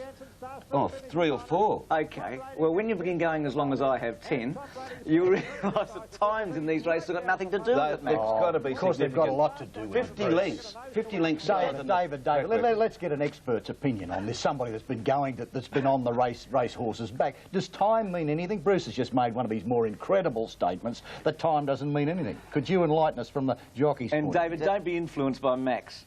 Different races, you know, they vary. So I think in sprint races, times do make a difference. But in starting races, whether they sprint, I think the best horse will still win. In Donegal Miss Mooney Valley Cup 2 years ago, he would have finished 55 lengths behind him. But Dulcify would have been 25 lengths behind Solvent. The point about top rating is that top rating has got colossal scope for improvement, but is he seasoned enough for the 3,200 metres on Tuesday week? That's the point. It's just whether he will. And there's the betting on the Cup. David, if you had to have a pick at this stage, who would you go for? I like Paris Lane. Couldn't have been any more impressive in the course. 10 to 1. Now, David Oliver has to make his mind up tomorrow, doesn't he? Yes, indeed. I was going to put a Chinese burn on him, but he's got tendinitis in the wrist, so I didn't. He'll make his mind up. Well, Rugby League back down, but first the Melbourne Cup may be robbed of its biggest draw card. Champion Vintage Crop has only a 50-50 chance of running in next week's big one after a freak mishap at Sandown today. A year ago, a romantic story. Trainer Dermot Well's obsession with Australian poet Banjo Patterson sparked the blistering fly-by-night victory of Vintage Crop. A year later, the dawn of anxiety. The defending Cup champion and favourite shying at a piece of paper, hitting an unprotected guardrail. 14 stitches to heal the gash. His chances are as good as 50-50. I want to be positive, and I do think he does have a 50-50 chance of making the race. At first, the $2 even Danarani. Street Theatre, the last filly to join the stalls, and they're all set now for the Qantas Wakeful Stakes. 2,000 metres is the distance. The light goes on and they're off-end racing. 8 lengths off the lead. They're about to quicken up. The pace has been genuinely slow as they go to the 700. And Marathon the leader. The filly a length in front. Danarani second. Third the inside Dream of the Dance. Talaga's been 3 wide for much of the trip, and then Country Lane. Captiva edging closer as they bunch up to the turn. Euphoria back on the rail about 5 lengths from the leader. Into the straight, it's Marathon now given full bore. Leads a length and a half to Danarani, shaken up. Dream of the Dance next. Captiva hook to the outside is running into it. And then Country Lane, but it's Marathon at the 250-metre point. 2 in front. Danarani's under some pressure. Captiva's gone past it. Marathon in front. Euphoria getting up on the rails. Dream of the Dance is coming out after Marathon. Dream of the Dance and Captiva. Euphoria back to the rail. Dream of the Dance is hanging on though, and Dream of the Dance has caused an upset and wanted to head to Captiva. Euphoria's run third, followed by Marathon. Danarani was fifth. Then came Our Sacrifice, Dolbeat, Talaga behind those from Street Theatre, and Country Lane and Suck at the tail. Orion Totes, don't forget, $1.40 Captiva, and Euphoria, $2.60. Topper off for the Oaks, but I did. The future, let's hope so. And this is the 1994 version, which has been won by some of the great horses of the Australian turf. Peter, there's been some massive plunges on both Blivik and Dame Win, both very well supported. Bets of 20, 30 and 40,000 on both of them. Stony Bay, the only horse to really ease in the market. For Stony Bay, it's $6.10. They are the 3 popular elects. And on the second, AMI Victoria Derby of 1994. 10 lengths would cover up the field inside the 1,200-metre point, and Stony Bay the leader by a length and a quarter. In second placing, Deja Slew. Dane Win third. The insiders had a perfect run. Punctual fourth, followed by Blivik. In sixth placing was Happy Star as they quicken up the tempo. Kid Calamity seventh over on the inside of Shystad. A length and a half to Scrupulous, trying to improve, but it is 3 wide. Celtic Explosion between horses down on the rail, Silver Medal. 1.5 to Breathtaker, and last of all, Corey's Magic. 700 metres to go on the Derby, and it's Stony Bay in front. He'll come to the home turn with an advantage of a length on Deja Slew. Dane Win third, yet to be called on, followed by Punctual. Around the outside, Kid Calamity improving, and then came Happy Star under the whip, and Blevik is in about 6th position. Around the turn, 500 to go. Stony Bay's 2 lengths in front of Deja Slew. Dane Win's into the clear and starting to press on, and now Blevik works into it from Kid Calamity. Down to the 300, Stony Bay being challenged now very quickly by Dane Win and Blevik. Then Kid Calamity. Dane Win goes up on the outside of Stony Bay, fighting back, and now Blevik joining in. Dane Win in front, Blevik claiming him on the outside. Blevik is going home the better. Blevik's taken the lead in the Derby, and Blevik's won for Rodney Griffiths and David Hayes. Dane Win second, Stony Bay third. A long break to Kid Calamity, and then came Scrupulous. Next in Shystad, and then Breathtaker, followed by Happy Star. Punctual couldn't stay, and then Silver Medal, Deja Slew, a Celtic Explosion, and last of all was Corey's Magic. Led the Derby field down to the 400, kicked out 2 lengths. Danewin gives chase now. Blevick gets to third on the inside of Deja Slew and Kid Calamity with a run. Danewin's after Stony Bay, 250 to go. Blevick challenges strongly. Danewin, Stony Bay at the 200 with Blevick coming at them. Danewin and Stony Bay, Blevick on the outside. Danewin put its nose in front. Blevick answers the whip of Rodney Griffiths. Blevick got to Danewin in the shadows and Blevick won the Derby. Blevick by half a length to Danewin. Third, Stony Bay. A Derby. Back inside him, down to the 300 though. Stony Bay a length and a half to Danewin. Danewin coming after Stony Bay. He closes rapidly now and Blevick further out. Danewin gets up to Stony Bay, fights back and Blevick is after them out wider. In the middle, Danewin took the lead now. Blevick on the outside from Stony Bay. Danewin in front. Blevick's nailed him though. Blevick moves to Danewin. Blevick on the outside's got to outstay him. Blevick wins the Derby, a neck on the post to Danewin. Trainer David Hayes was overcome with joy. But for Hong Kong jockey Jackie Chi, total dejection after riding Danewin to second. The Australian manager of the Hong Kong syndicate that owns Danewin, former Prime Minister Bob Hawke, was there to offer sympathy. Next up was the Derby. Congratulations, David Hayes. Thank you. Danewin was 6-4 favourite, Stony Bay at 6-1. The best crowd since the war years at Derby Day. Sensational racing, Bruce. Maybe we'll have a look at I just felt that you've got to be careful. Jackie Shee made no mistakes at all on Danewin, except a stronger rider at the furlong, a cut across the rump, and I'm sure he might have. Well, I think he would have found something. I mean, Blevick was ridden hard by Griffiths, got over the top of him. Yeah, they were two great rides, but I tend to agree. I think that a little vigour towards the end, and we may have had, well, I'm sure that we would have had a different Derby result. No, I'm not so sure. I was on Danewin, and I thought Che rode a great race throughout the race. The last 30 or 40 metres, well, he's no Mick Dittman, but you knew that when you were going into it. I think that the key to the race was a great ride by Rodney Griffiths, so I'm not taking anything away from Rodney, and certainly well, Jackie. I'm not either, mate. You knew that Danewin would suck you into the race, but this was the point. About a furlong to go, we'll get to the distance. And Rodney, you don't go for the whip for quite a while on Blevick. Danewin's about to go to the front. Now he has, but look at the difference in style here. You reckon one across the backside on Danewin wouldn't have made a difference, Max? Well, you don't know. You don't know that. But up until now, he's ridden the horse to perfection. But you're stressing up until now. Up until no now. Argument. It's now that it matters. But he rode it perfectly during the race. Rodney? I would love to get on Blevick in a return bout over the same distance, the same barriers and so on. Well, a report on radio. I was out there and had the tranny, and you were absolutely staggered when you saw this incident. Jackie Shea with Bob Hawke, who's the racing manager, saying that you and Tommy Smith had never seen anything like this on a racecourse in all your time you've been going. Yes, Bart Cummings said he'd never seen it. There's Jackie Shea embracing and sobbing the former Prime Minister Bob Hawke. I was at a private whaling war myself, but it was a most amazing scene, Bruce. He could mature in the... What do you think of Blevick? I mean, could he be a weight-for-age horse? He could mature in the one later on. I think at the moment he's a real tough, genuine staying horse, and you know he's just one of those horses that's copped plenty of work and plenty of racing, and it's always got a heart to win, a will to. Charge of the Light Brigade down the straight, 1,200 metres, Southcourt Packaging Stakes, a Group 1 race, and every year on Derby Day we see the best sprinters in the land contesting this race. Today certainly no exception. Poetic King Primacy, who won the Nissan Stakes here last year. All Our Mob, Haribo, Simonstadt. The favourite there in the background, Haribo. There's but not enough to do any damage.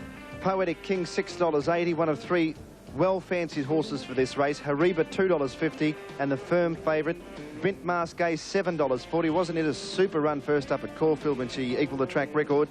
You got Rooseland at $19.10, comes from Sydney with good form. Pretty big odds, the rest of them, but they are well-credentialed sprinters.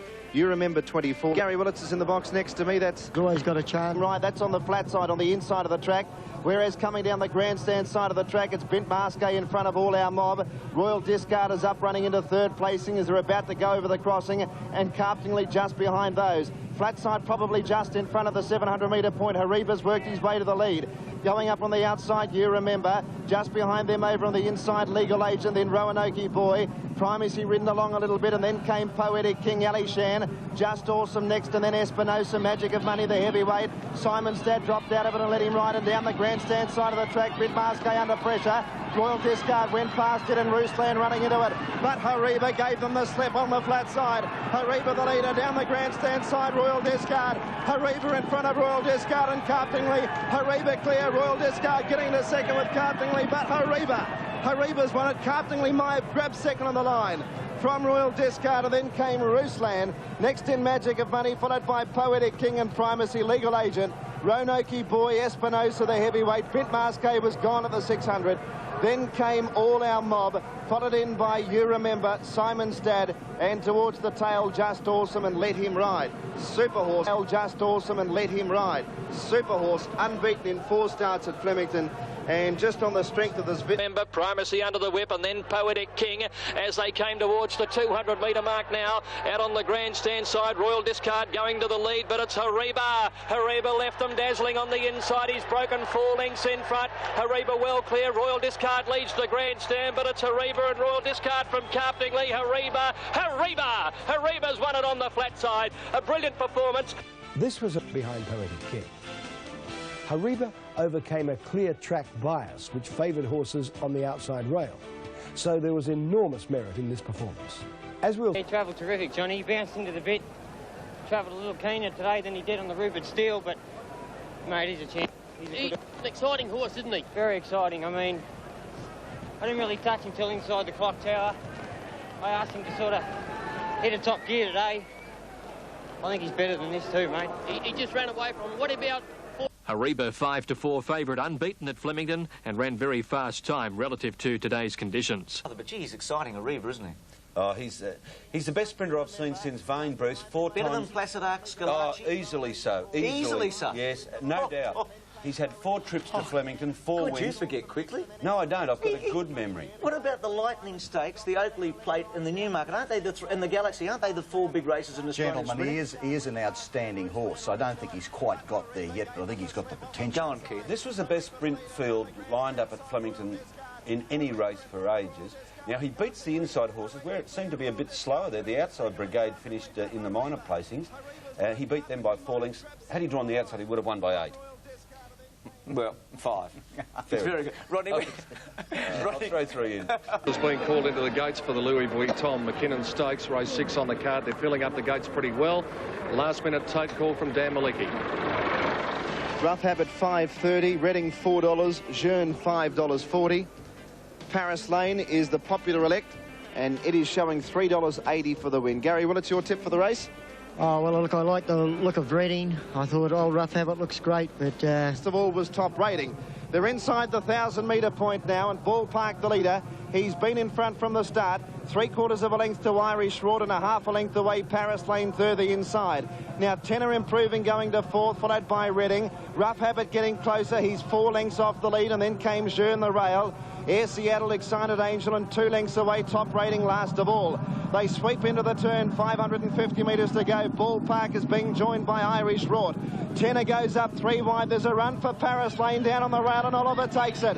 Further out was Reading, and then came Jeune, Excited Angel, Rough Habit. Down to the 300, Paris Lane got through on the inside to take the lead. Jeune coming out after him. Tenor Reading down the outside with Rough Habit. It's Paris Lane in front, Excited Angel getting through. Tenor fighting on well, Paris Lane in front of Tenor. Excited Angel on the inside, Jeune late, but Paris Lane in front, Jeune lunging late but won't get him. Paris Lane's won it on neck to Jeune. Excited Angels run 3rd, Tenor 4th. Top Rating very much an eye catcher. See him sneaking through for 5th. Rough Habit didn't finish it off, and neither did Reading. Then Ballpark, Air Seattle, and Irish Rot. Jeune $1.80 and Excited Angel $3.30, and you'll find that's the way they have finished 8, and surely one of the favourites for the Melbourne Cup. One of the great runs in the race was Jeune. It pulled a little bit hard, but it certainly got home well the last little bit. Top Rating, I noticed in the run, was pulling fairly hard, but has run home well. But all the honours are with the winner, Paris Lane. Train Stony Bay. Paris Lane was sent out and sounded an ominous warning for Tuesday's Cup. Paris Lane got the run on the fence, and he drives through Oliver now. Strictly races up. Further out, Reading. In the middle is Tenor. Then Excited Angel, a gap, Rough Habit and Jern. Paris Lane, Tenor. Reading from Excited Angel, and further out, Rough Habit and Jern with a run. Paris Lane and Tenor. Excited Angel back to the inside, and Jern getting a late run out. Paris Lane fights back in front. Jern on the outside. Paris Lane. After a tough week of decision-making, relief for jockey Damien Oliver. How do you think he'll go in the Cup? I mean, was it a terrific hit out today? Yeah, he'll be very hard to beat in the Cup. I hope he can draw in the inside half of the field, and, you know, he'll be very hard to beat. Paris Lane started favourite at 9-4. Imported galloper Jern was second at 4-1. Kinnan, a traditional Melbourne Cup leader. Caulfield Cup winner Paris Lane was confidently backed and confidently ridden. Paris Lane got the rails at the 400. Paris Lane hit the front. Reading coming after him with Tenor. It's Tenor and Paris Lane at the 300 from Reading, and then Excited Angel. It's Paris Lane, hands and heels from Tenor. Rough Habit on the outside. Reading struggling. Here's Jern and Excited Angel getting through. Paris Lane still in front of Tenor. Excited Angel. Paris Lane confidently ridden. Paris Lane. Paris Lane. A firming 4-1 choice for the Melbourne Cup. Paris Lane doing just enough, and Damien Oliver now satisfied he's made the right choice for the Cup. It's been an agonising week, and, you know, even if I don't make the right decision and Top Rating happens to win the Cup, I'm happy with the choice I've made. I was pleased to see him settle that well in a race that was run that slowly. So that's indicative that it'll settle well on Tuesday. And I thought a very strong staying effort at the finish. Paris Lane started 9-4. Of the other Cup trials, Top Rating 6th was very good. He meets Paris Lane 5 kilos better on Tuesday. There seemed to be an advantage to be on the fence. Do you think that will remain for Melbourne Cup Day, for the Melbourne Cup, if there's no more rain? Well, you know, it should really by rights. But I just feel that maybe the better horses were on the fence yesterday, and, you know, sort of... So we shouldn't take it as a great advantage or disadvantage to be drawn wide. Max, on that, keep talking about it. Let's have a look at the McKinnon, because it's a very good example here, isn't it? With Paris Lane, Oliver desperate for a rails run on the fence, on the turn, getting chopped off, and then Excited Angel actually being angled to the fence.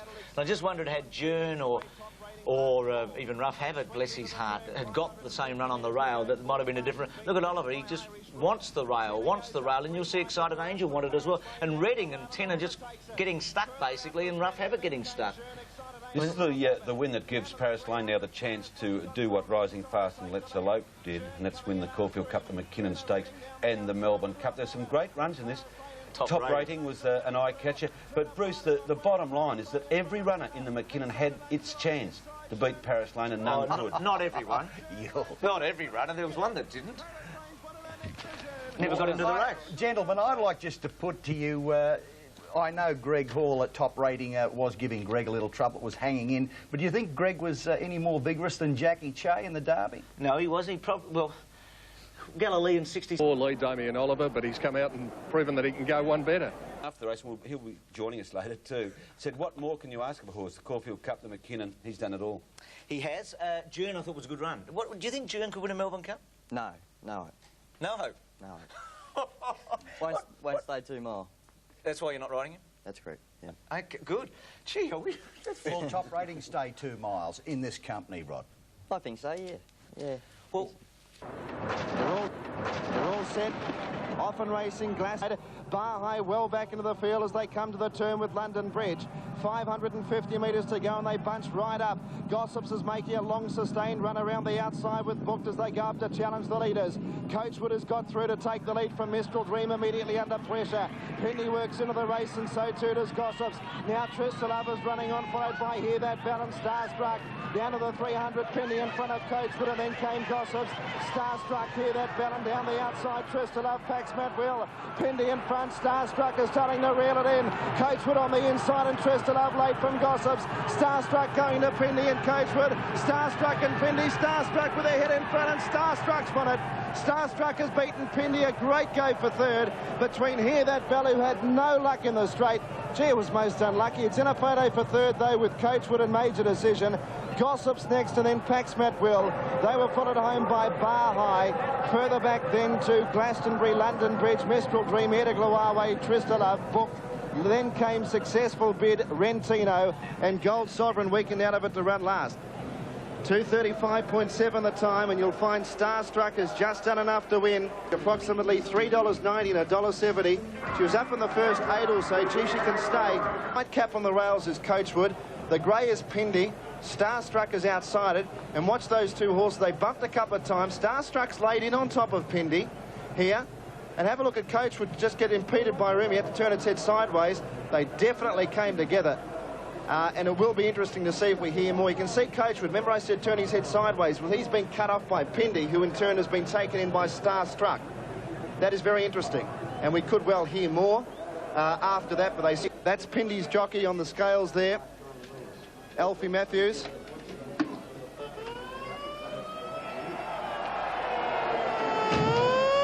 Unbelievable race, the last. Pindy and Starstruck. I mean, I thought Gossips was an enormous run. It had to be used up and was in the worst part of the track and must come in with some hope. The surprise here with Mark Miller is that, look, without being too critical, he was going to win the race. I mean, and all the things that went on in the last 50 metres didn't have to happen. He's had the race taken off him. I'm sure he had Pindy covered. Well, that's Pindy the grey in front. This is Mark Miller on Starstruck, the West Australian mare. She had to either win or run second to get into the Melbourne Cup field. Now, she's got it won here, do you agree? I do. Rod, what about the quality of these stayers in comparison with the weight for age race? How do you read it? Well, it's really it's a hard line to take, Max, because... Well, just let's look at this for a moment. This is the reason that Mark Miller gets 2 months. His left elbow running into Alf Matthews a couple of times before the line, and the stewards had to rub him out. It's the stewards' head on. Really, none of them have been tried over the 2 mile, and the one that has vintage crop, he's going to be hard to beat. But, I'm sticking, you know, I think Paris Lane's going to be very hard to beat. Gee, he's got a lot of admirers. He's a great horse. But he's a very good horse. He's a very tough horse, and this year there's definitely an unknown factor. At a breakfast earlier this week, you felt that if Top Rating had run in the Caulfield Cup, he'd have a better chance than not having run. In fact, you said he'd be a near certainty. You believe missing the Caulfield Cup could be a factor? I think if you run the Caulfield Cup, then just take it easy after the McKinnon Stakes. The horses do improve, and without having to subject him that hard strain the week before. And it may be proved wrong, because I thought Top Rating's run yesterday, McKinnon Stakes, was a terrific run. I tend to agree with Bart. He gets it right more often than not, that running in the Caulfield Cup and then having that 2 weeks break before the Melbourne Cup is very good for the horse. And we've noticed this horse has improved quite a lot since the Caulfield Cup, and his coat's come right, which it hadn't been beforehand. And he'll go in as Lee, and yesterday shows the versatility of Paris Lane. He can win in course record time, or he can win in, as Bruce pointed out, the slowest McKinnon for 30 years. Yeah, well, look, that's true, and it's interesting. Third place getter in the Crown Quality yesterday, and he's in the Cup field, giving you 3 runners, David. Has he got a roughish chance? I think he has. He's got 48.5 kilos, and it's a handicap. Shane Died rode Jeune. I thought he was a shade unlucky yesterday, and Shane elected to ride this horse ahead of Jeune. So that, you know, he's a pretty good judge on his day, Shane, and he'll tell you too.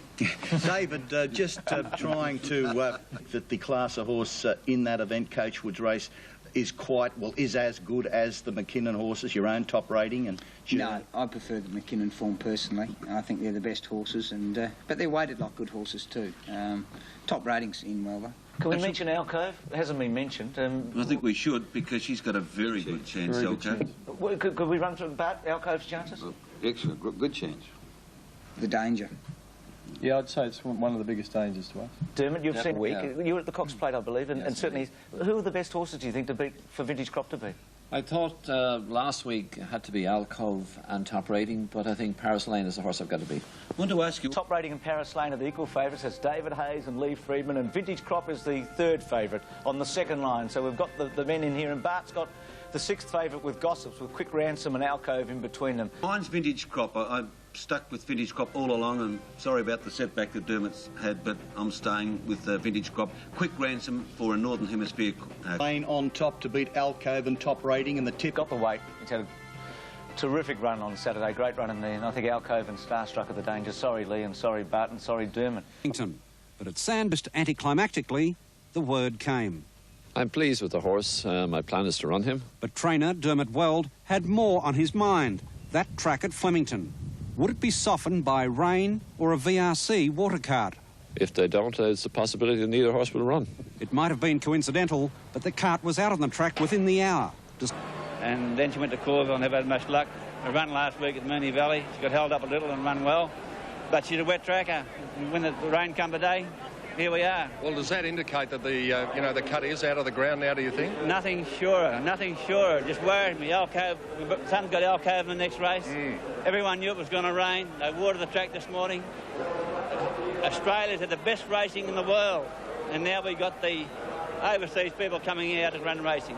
So you think that the VRC has made a mistake in watering the track? I will guarantee they've made a mistake watering the track. And you're pretty angry about it, Tom? Well, we got a horse, a lovely horse, been trained for the race, and she's disadvantaged because the watering the track and the rain on top of it, well, it doesn't give us much hope.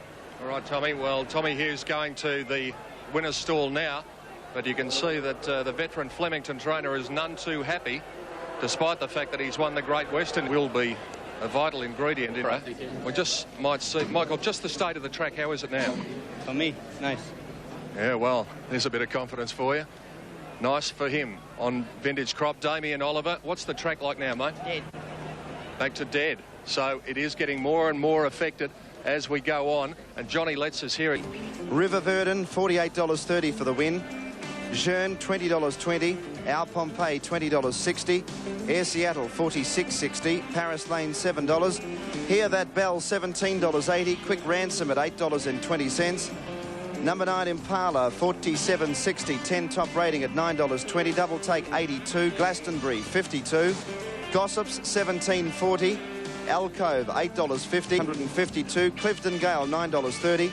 Coachwood 53, Major Decision 84, Pindi 70. Well, Pete, the crush is well and truly on down here in the betting ring with $60 million being registered across the nation on this race alone. The money has all come for the top weight, the defending champion in Vintage Crop. Opened up the day at double each way odds. He has been backed into half those odds. River Verdun, there hasn't been a great deal of money for River Verdun from Hong Kong. Air Seattle, no money. Paris Lane has eased in the market slightly with the bookmakers. Now, Paris Lane, they lost the colours of Paris Lane. They were... Light is on in the Cup, and they're off and racing in the Foster's Melbourne Cup 1994 to an electrifying roar. One of the first horses out was Quick Ransom. Down near to the inside was Sweet Glory ridden forward. Our Pompeii Gossips. Hear That Bell up there early, and so too was Oppressor. They were followed by Umpala, wide out with Gold Sovereign, Pindi behind those, and then came Elko, followed by Coachwood, Vintage Crop. Then Jeune down on the inside, followed by Top Rating next towards the inside. Then came Paris Lane, Double Take, wide out on the track.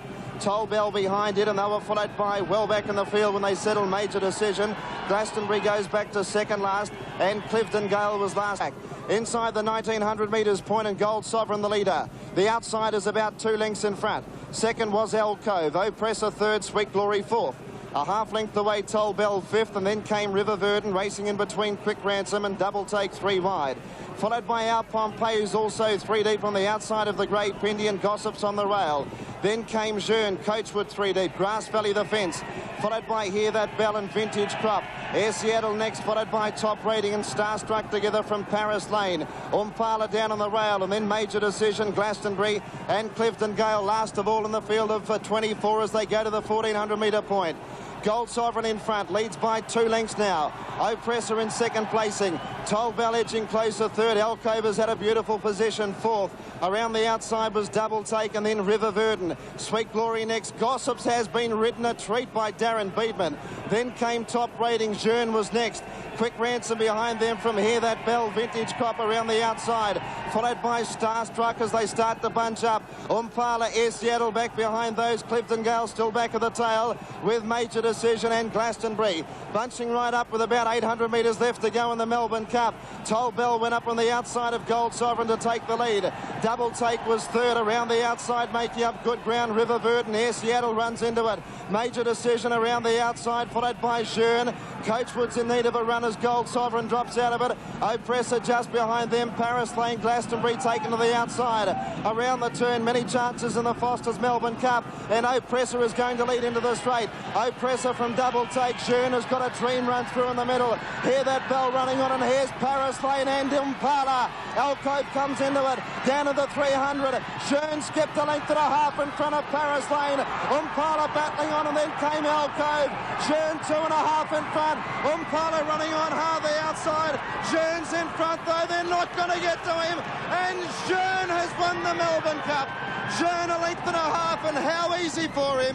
Paris Lane has run second, Umpala third, then Double Take followed in by Vintage Crop. Here that Vale Alcove top rating Grass Valley. Further back in the field, Oppressor, Starstruck and Gossips. Next in would have been Glastonbury and Our Pompeii. Further back, Major Decision, then Coachwood, Air Seattle and Pindy.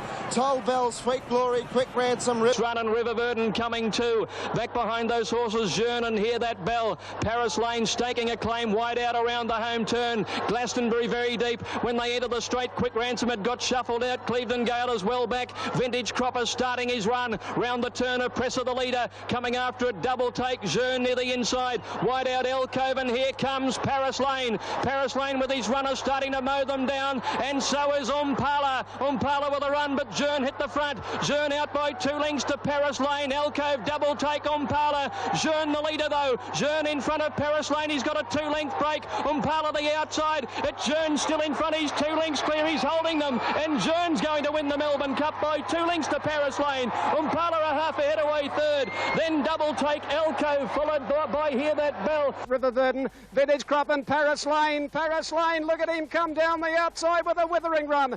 They're followed by Umpala, but Paris Lane out in the centre. Racing up now to grab Jearn, who got through from further back. Alcove, Vintage Crop can't go on. Over on the inside, clear now, Jearn. Jearn has raced 2 lengths in front of Umpala and Paris Lane. Jearn, the import, is holding them at bay. It's Jearn in front for David Hayes, 2 lengths in front of Paris Lane, and Umpala, and Jearn wins the Melbourne Cup.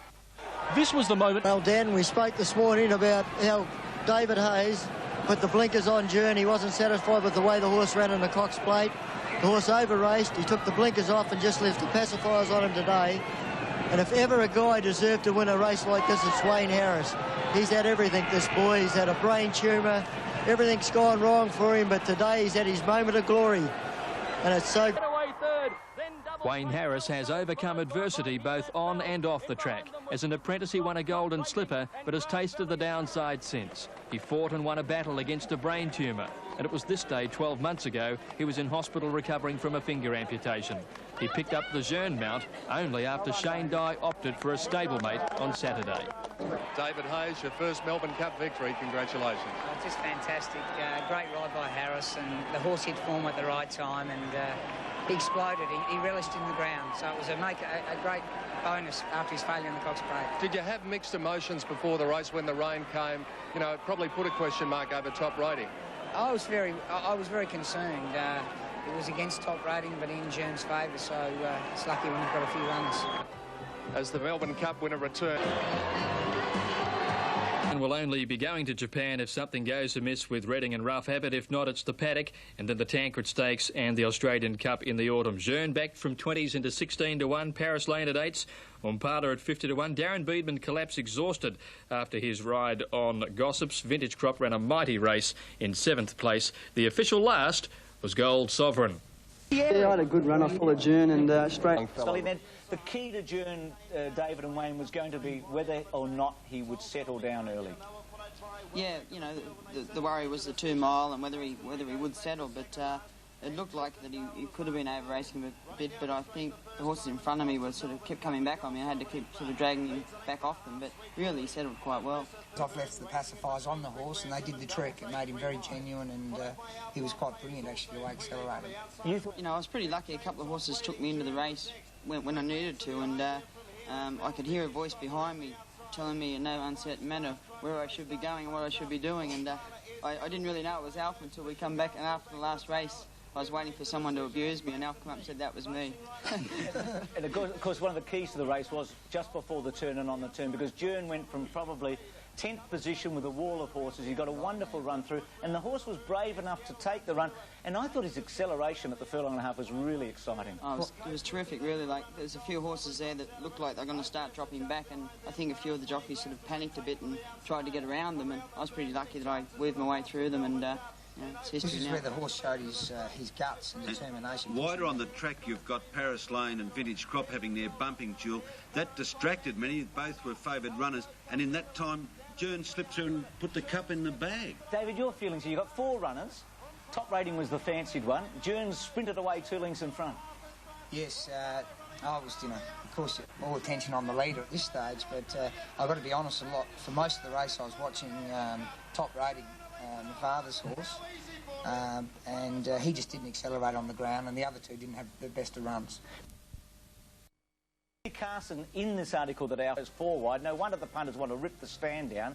We're talking about Alf's criticism of Michael Kinane's ride on Vintage Crop. We look at what Alf said at the end of his article. I still remain puzzled at Kinane's ride and his tactics. One thing I'm certain of is that international horses may well be superior in some areas. Their riders certainly are not. I think you said that if you'd ridden a similar race, you'd be at Port Lincoln next year.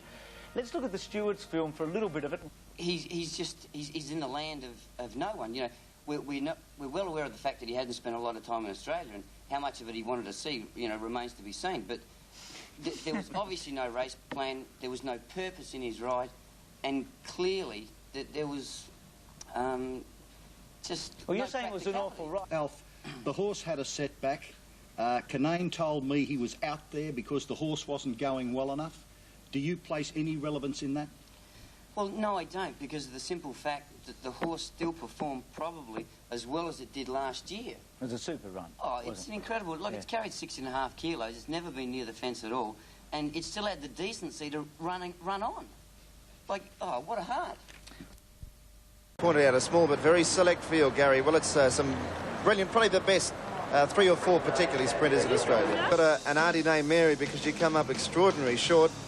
Scalacci 620, Caltrice 1370, $2 Haribo, 430 Sequalo, 9. And they're away in racing.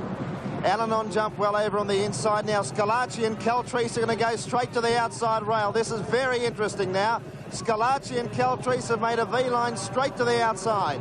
On the flat side of the track, Al-Anon's in front of Haribo and Sequalo and Auntie Mary. To the crossing of the 750-metre point, it's Haribo and Al-Anon matching strides on the flat side, and the flat side are in front. From Sequalo, third, Auntie Mary fourth, and down the grandstand side, Caltrice and Scalacci. They have 500 to go. Haribo, the leader from Al-Anon, under pressure. Sequalo's travelling well at 2 lengths, Auntie Mary. And down the grandstand side, Caltrice in front of Scalacci, hard ridden but only a half a length away. At the 350, Haribo under pressure. Sequalo goes to him. 5 lengths away, Auntie Mary. Sequalo and Haribo together. Down the grandstand side, Caltrice and Scalacci. It's Sequalo and Haribo. Caltrice down the outside. It's Silver on the inside. Taking the lead, Sequalo away from Haribo, and then Caltrice, Sequalo's in front, and Sequalo's won it. Sequalo beat Haribo. Third place in Caltrice. Auntie Mary fourth, Scalacci fifth, and Al-Anon was last and sixth. 1:10 I've run down, which is very good time. But what a great win, Sequalo, Haribo, they fought it out. It was interesting, those two going to the outside. But I think as we pointed out this morning, that track on the inside is, you know, well, it's dead. Might be a little bit worse than dead, but... How do you compare him? Oh, he's as good as Rancher. He's better than Rancher because Rancher was finished as a 3-year-old. This horse is a better horse than Rancher. Rode the champion Rancher. How do you compare him? Well, mate, I reckon he's as good as Rancher, and he hasn't won a Group 1 yet. No, but he will very shortly, I'd say. Oh, there's no doubt. I think the Oakley plate's got our name written all over it. Good on you, mate. Good luck today. Those jockeys shouldn't ride in Melbourne. Look, let's go to the Linlithgow. Why didn't the VRC decide to put the stalls on the outside for the Linlithgow? Look at Scalacci and Caltrice, and yesterday we've seen it, and all through the carnival, David, the outside has been so superior. Why not just put the stalls on the outside fence, and if you draw one, you go alongside the outside? It's a tough statement you've made. Well, it would have made it much simpler. It's much easier, yes, but, I mean, say if there was a field of 24, I mean, you've drawn 6, you don't go to the outside, do you? It happened yesterday, fair enough. I mean, but after 4 days of racing, who wouldn't go to the outside? Well, it was the same on Saturday when Haribo... That was Sequalo, by the way, beating Haribo. It was the same on Saturday. Haribo was just a super horse to win on the Saturday. You'd have to get general agreement, though, wouldn't you, for the whole field that would have transferred? Well, in a small field like the Linlithgow, only 7 or 8 started. I said this before the go. I remember I rang you and Max about this. I was quite interested in why they wouldn't put the barrier stalls on the outside fence for the Linlithgow and tell everyone on Tuesday afternoon going into Thursday. Well, the club... Haribo will now be spelled for the Australia Stakes in January. Just before they jump in the Oaks, let's have a last look at the tape with Dan and Gary.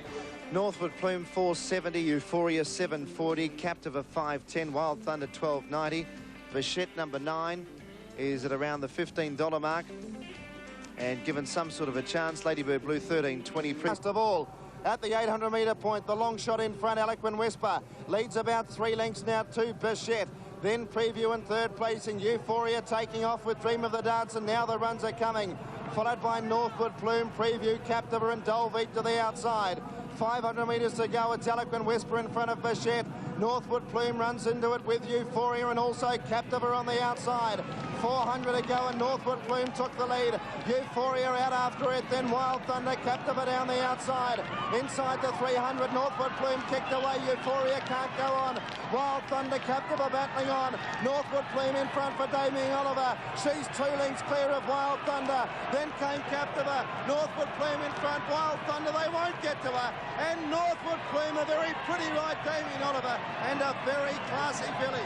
Northwood Plume wins the Oaks, selected a half to Wild Thunder. Captiva in third, Denarani fourth. And I have a suspicion she didn't have a lot of luck because she got by Bichette, and Northwood Plume stakes a strong claim with Euphoria out wide, and now Captiva's closing. Wild Thunder's running into it as well. Northwood Plume in front of Bichette, Wild Thunder wider out, Captiva still coming. Northwood Plume at the 200 by 2 lengths to the stablemate. Captiva, Wild Thunder, Shaquille from well back. Northwood Plume in front at the 100, broke 2 in front of Wild Thunder, and then Captiva, but it's Northwood Plume, she's racing away. Northwood Plume wins it by 3 lengths, Wild Thunder, Captiva third. Northwood got a beautiful run through. It just tells at the finish with her, but this is a very good filly, this filly. She's been up all year and she's won the Guineas and the Oaks now, so she's the best. Nice feeling if a filly. Job after a long preparation. Wild Thunder at 16 to 1 was second. Captiva, stablemate of the winner, third, but pulled up lame. Northwood Plume, she was impressive. This was a great ride by Oliver. It was too. Yeah, she was. She did have the form too, with hindsight, through the Derby winner Blevik. She raced competitively against the Colts and Geldings, and back to the fillies. Well, she won the 1,000 Guineas, and she's very strong here at the finish. Well, she's won the 2 Group 1s in Melbourne, and interestingly, she didn't use the Wakeful, which generally has been the one, hasn't it? Sure. And Captiva did get flattened at the mile. It was a good run, but she probably is better than Mannerism at the one at the same age, and probably would be a Caulfield Cup champ. Okay, for some reason, Damien Oliver's riding is dominating the conversation today. This was the perfect ride. On State Taj, he never got a crack at them. I don't know whether it was his fault or the run of the race, but this is copybook stuff. Denarani, Max?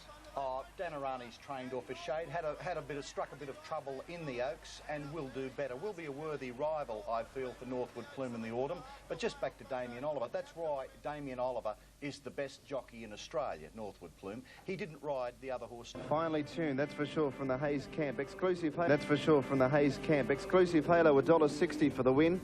Hong Kong Treasure, $6.90.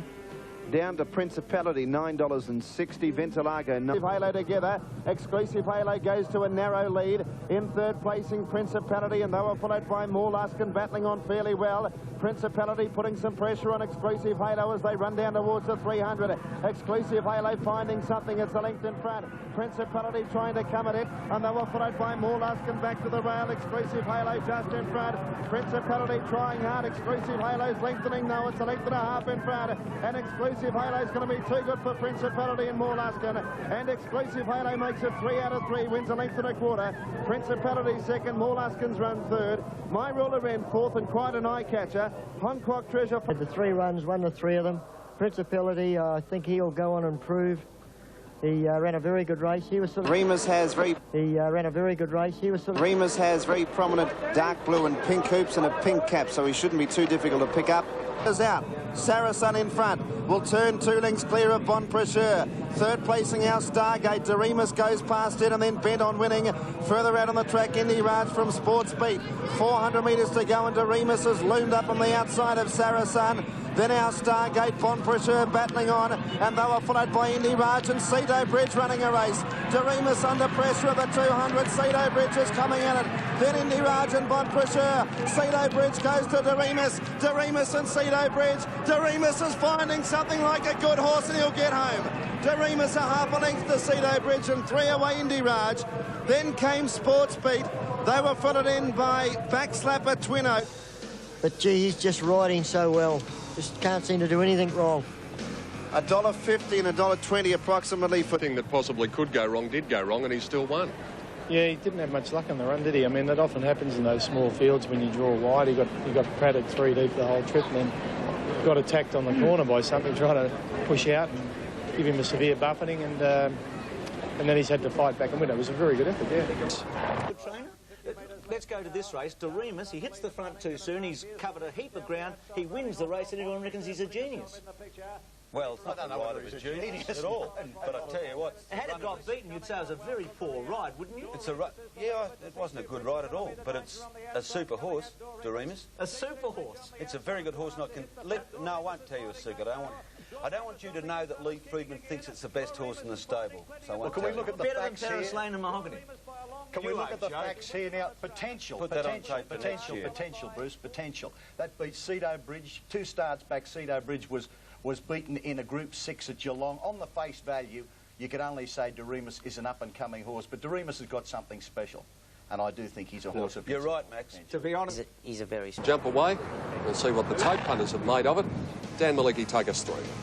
Primacy $17.10, State Taj $5 even, Soho Square $41.30, Cabora $15.50, Innocent King $19.50, Western Red $10.80, Arborea $10.20, Excited Angel showing $5.50 for the win, Play or Pay $17.20, Waikikamukow $31, Spring Theme $7, Bells $41.70. Gates crash back and they're off and racing. Excited Angel in the green and gold colours on the rails from Seascape. Then came Spring Theme, Waikikamukow, Kendall Star and Cabora. Oh, there's trouble. Play or Pay slipped over. Oh, he's broken down by the looks of it. And as they come to the home turn, Monsieur has been left in front with about a 4-length break over Soho Square and Primacy Taos off the rails. Western Red ridden into the race, an idea further out from Pride of Rancho. State Taj under pressure as it needs a run, and further out than a Seascape. Down to the 300, Monsieur being swatted up by Taos. Here's Seascape. Idea, Soho Square, Spring Theme, Western Red, Waikikamukow.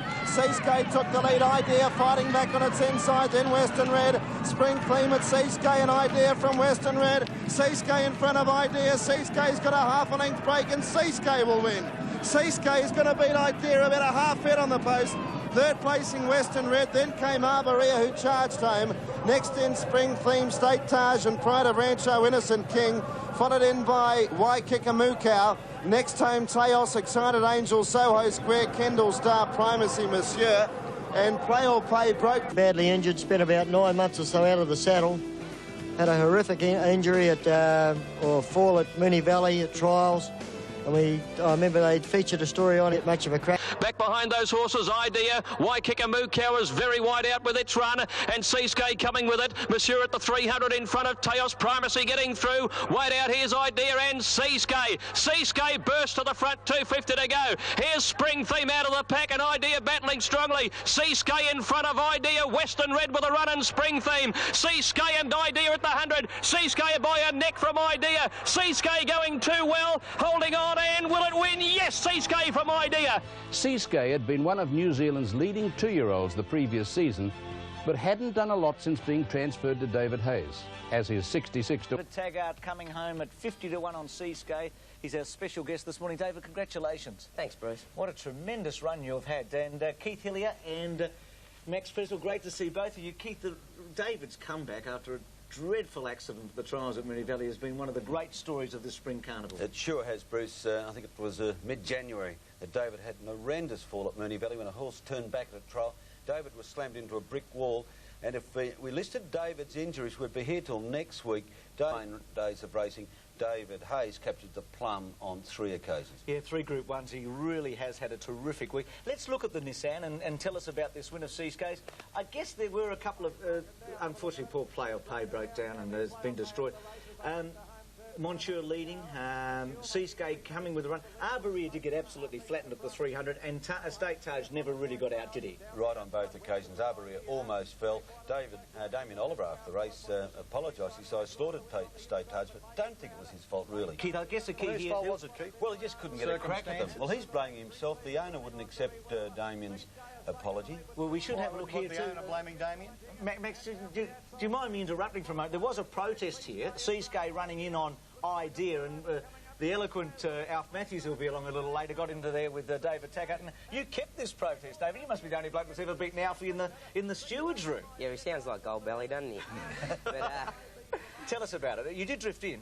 I drifted in, going on a bit, and I was thinking, oh, come on, Alf, let's just watch the stewards film and get it over with. Well, how long did the protest last?